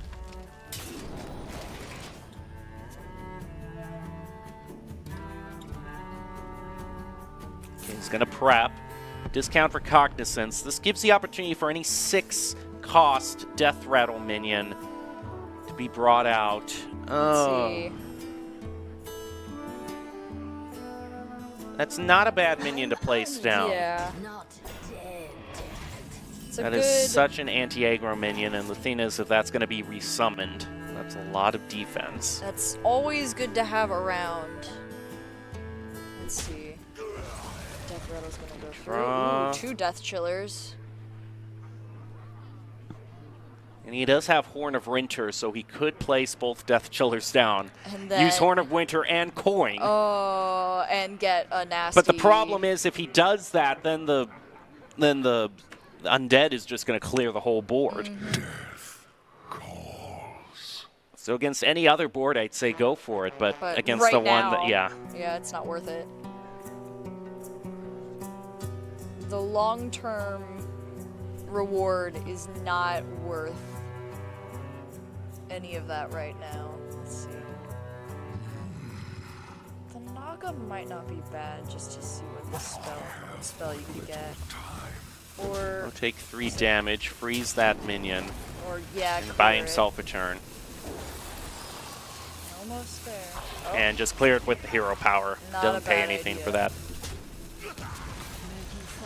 All right, what secret do you get? Counterspell is not bad. Ice Trap is also Spell Disruption, or you could do Reckoning. But this whole, man. I mean, Frost Death Knight, yes, you can play around Counterspell because you got so many cheap spells, but I mean... it's still... And that's still a whole 3 mana he has to spend if he wants to cast it. He's just going to do the Paladin secret. Not going to use Jackpot. Oh, Right. those are good ones. The Paladin one especially, that shoots out 5 rays. If it hits an opponent's minion, it does 2 damage. If it hits one of your minions, it gives it +2/+2. Ooh. So it's kind of a multi-purpose. Marrow Manipulator, that's not too bad. How many? Yeah, he's got 3 corpses, so that Marrow Manipulator can do... It's getting up to its 10 damage limit. Problem is, it just costs so much. Yeah, it's a lot to have to do that. Repulsive Gargantuan isn't really going to be useful in this case. The Yabar Frostbaker might not be bad later on, but he only has 2 spells right now in his hand. Yeah, he's going to take the 6 mana. Gives him a little bit more opportunity to do one final move. I don't feel like the most he could have done, but... Twisting Nether would normally be really good, but against Frost Death Knight, it's just not the class. Where you followed. Secret from another class, he gets another one. Oh. None of these are good. The good news for Tufts Gray, Table Cow, none of these gain armor or help him heal up any. See what he gets off this other jackpot. He might cast that. Alright. That summons... It summons a taunt, and it does 6 damage, or what they do. So not out of the realm of possibility even yet. He's going to be able to do a good amount of damage at this point. Plays it right. He might even... I don't know if he has lethal, but I think he realizes now is his time to go all in. The Ice Trap is going to send that back. The coin costs 1 more. It's not the worst thing in the world.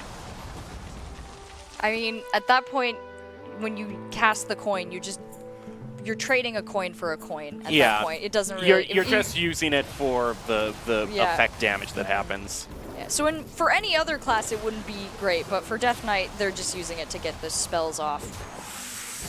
Ooh. Wow. Okay. And that's what we've been waiting for right there, was just that Gonna combo. clear out one of them. He has 5 damage left. He can summon 2 taunts here. Or use... No, the Divine Toll is just gonna clear the board. Shadow Waltz, probably the best in terms of raw stats. The taunts to protect at this point. Yikes. Yeah, 10 to 26.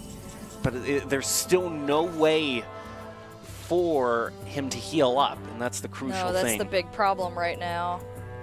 He doesn't have any cards in the backlog to use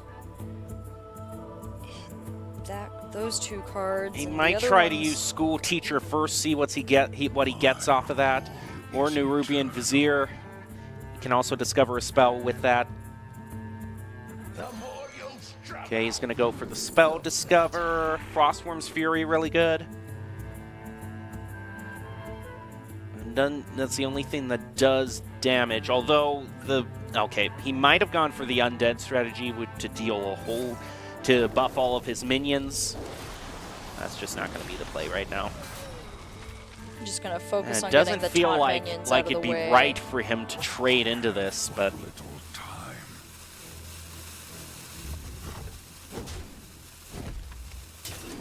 and it brings him down to 7. He's just gonna hold it there.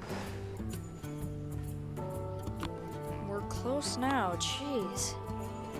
He's so tantalizingly close to the. Alright, Sunwell's gonna be procced. Let's see what we get. Brings him down to 5. Okay, he's gonna probably play the Contraband Stash. So that just gives him more taunts that he can play. And that's not a bad thing to have access to. Shadow Waltz again, it's 3 more taunts. Ice Trap, Reckoning. That does set up his board a bit better, but... Oh, no, not the Ice Trap! You do not want to do... Jeez. Oh, no, don't be too careless. No. Jem just watched this guy's life flash before his eyes. For him.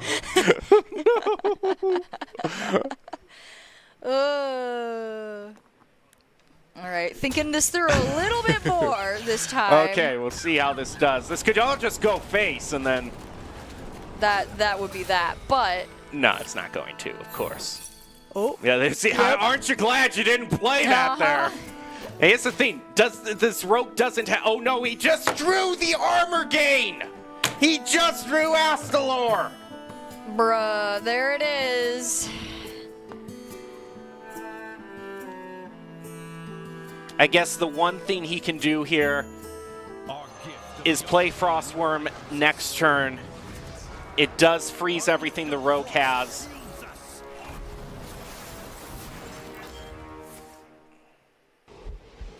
I mean, this doesn't really make that much of a difference if everything... Oh, no, he's going to play that back. Oh, Bring it back for there even it more armor. is. That's rough. Shadow Step, such a nasty card. The thing that really ties Thief Rogue all together, Shadow Step, such a low-cost card, but it has so much impact once you get a good card. There are a lot of people arguing that card needs to be rotated out this next core set rotation coming up in a few months. People have been complaining about Shadow Step for the longest time. Been in the game since the beginning, but only seems to get more and more powerful.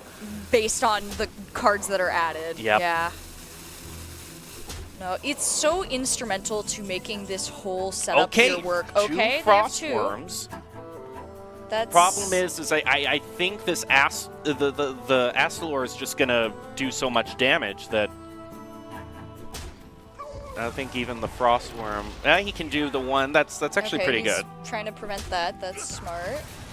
Then, all right, here we go. See, the Astalor does 14 damage. With the 5 attack minion, that should help soak it up a little.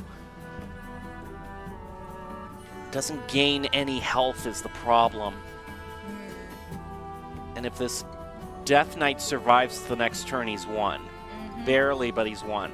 It's very close here. Astalor really isn't the play right now, I don't think. No.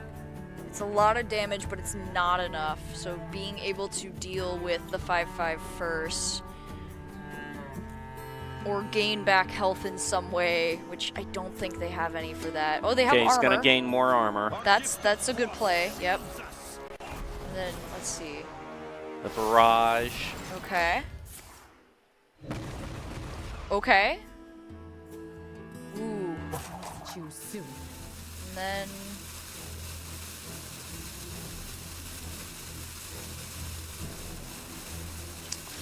Thing is that this Death Knight also doesn't have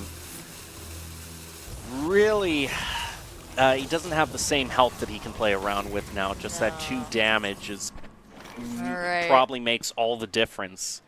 now he has another Frost Worms, but He's going to discover another Frost spell. let's see if he can get something. Let's see. Frost card. He gets Overseer. I don't Yep. know how much that Freeze does, for but 1 turn. I don't know. no, I, actually, this still plays around Astalor, I think. Astalor think- does 14 damage, and that card And has 5 yes. health. So it, as long as he can stall for a bit longer. with the weapon, it's 1 off damage. It's close. Does he have? He doesn't have anything else he can really play in place of that. And I think the Overseer, if he plays that, that's going to draw him. He still has some 3-cost and 1-cost spells in his deck that can do direct damage. So I think that might be lethal. He could If also he try to gets take them, yeah. if he gets them. He could also try to take it off the school teacher. The school teachers definitely have the potential for that if they. But the problem is that they draw from all Death Knight spells and not Frost ones that do direct damage. So it really just depends here what's going to happen next. Oh, Choose soon. Replay again. I don't know if that draws. No, it doesn't. Okay, he's going to go for Astalor. Time to make the decision. yep. All right, here we go. Okay, Table Count knows that this is his opportunity. He's got 2 health He's left. got 1 health left. He's about to, 1 yeah. health. He has to do it here. He has Yeah. to draw the right spell. He's got Guild Trader. Okay, he's going to go with Overseer. That's probably All the right, here we safer go. option. Does he draw it? He does! He's got it! Oh, Oh my goodness, gosh. by 1 health! He gets it! Against the Holy Thief crud. Rogue! Oh. Wow. Oh, one of the closest games I've ever seen. That is one for the books. That was insane. Just the. That was a very well calculated risk there. If that had not gone that way at the end there, that would have been a very easy win because there was no more ways to freeze the rest of the enemies. Jeez, I don't know if the Thief Rogue's going to be able to pull that off again is the thing. Because now it's Hunter. Right. Oh, man. And Hunter, yeah, this might be the... And this is an aggro-style deck. I'm pulling up the matchup here just right now, okay? I'll get back to you on what the win rate is. But All right. since I can look up how each deck fares against the other, I'm going to pull up Beast Hunter Let's see. and Rat then King in pull the up starting. matchups. Krakatoa also in the starting. It's not the best Thief Rogue start. Really not great. Astalor at the beginning here. Okay. Ooh. I got the matchup data All for right. you. Hunter is favored. It has a 61.7% win rate against. Once you get above 60, that's really good. So That's going to be interesting advantage here. to Table Count. And if we're looking at the hands right now, Thief is not in a great spot here. No, but decides to keep everything. Well, already swapped out. So that was what they got from their mulligan. Oh, that is a really bad mulligan. Yeah, it was a full mulligan too. Okay, he can fill out that curve, though, drawing the Secret Discoverer. And by drawing the extra Wild Spirits, he actually gets to coin into it. What he would most hope for here off the Wild Spirits is to get the Fox, because that can trade in and protect the Trog. And So that's will what he wants. get it? Yep. Let's see. Will he protect the Trog? Yep, he Yep, gets he gets it. the That's what he Fox. wanted. That's good. Also, getting the elk along with it, or the deer around It's with always it, good. is because he'll get the weapon. That's probably the two. If he had to choose the two, that's the one he wanted. He's forcing that rogue to attack it, wasting a whole turn. This is a really good start for Tufts Gray. Let's see. Yep, another Wild Spirits. Just gonna stack them up. Another. Now he gets the big ones. Ooh. This is a lot of damage, I gotta say. Yeah, that's already really nasty, especially when the bear's gonna come out of taunt. Now, there's a new card I haven't seen in a while, Collateral Damage. The infused cards are being charged as well.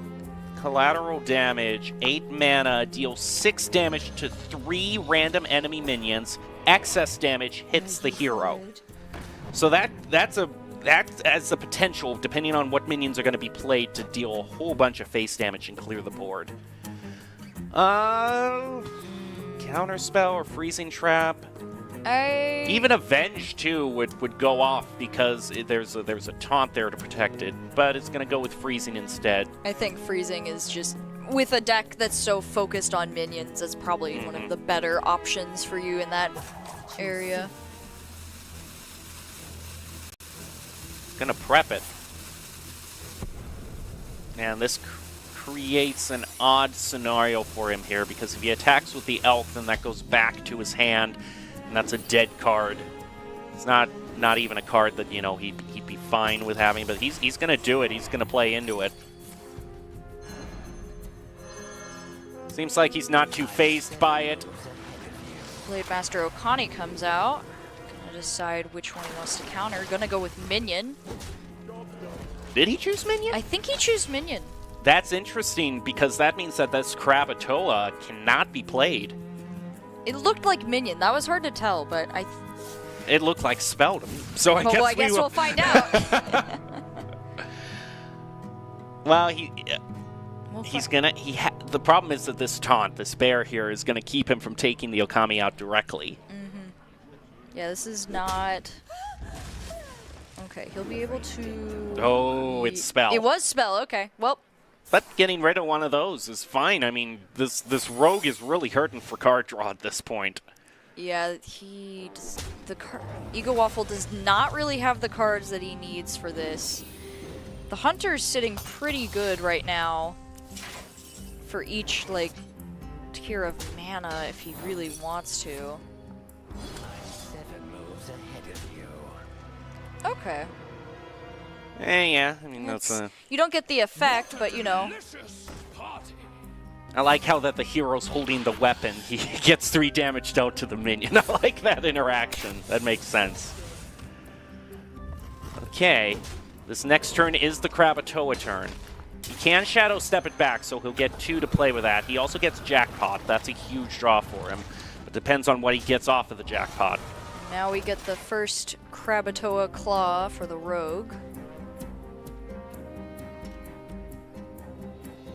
If he leaves his Krakatoa on the board, I have to wonder if the Sylvanas is fully charged up, if that's something you go for. Ooh, that's That'd a be good a point. huge tempo swing. That would be a very quick way to turn that around easily. I think the Shadow Step would be preferable here, because at least the Crab Claw will stay on the field, so...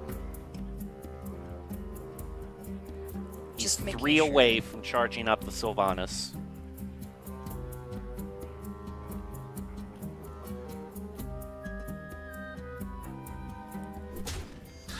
And the trade is going to be made. He trades into the bat as well.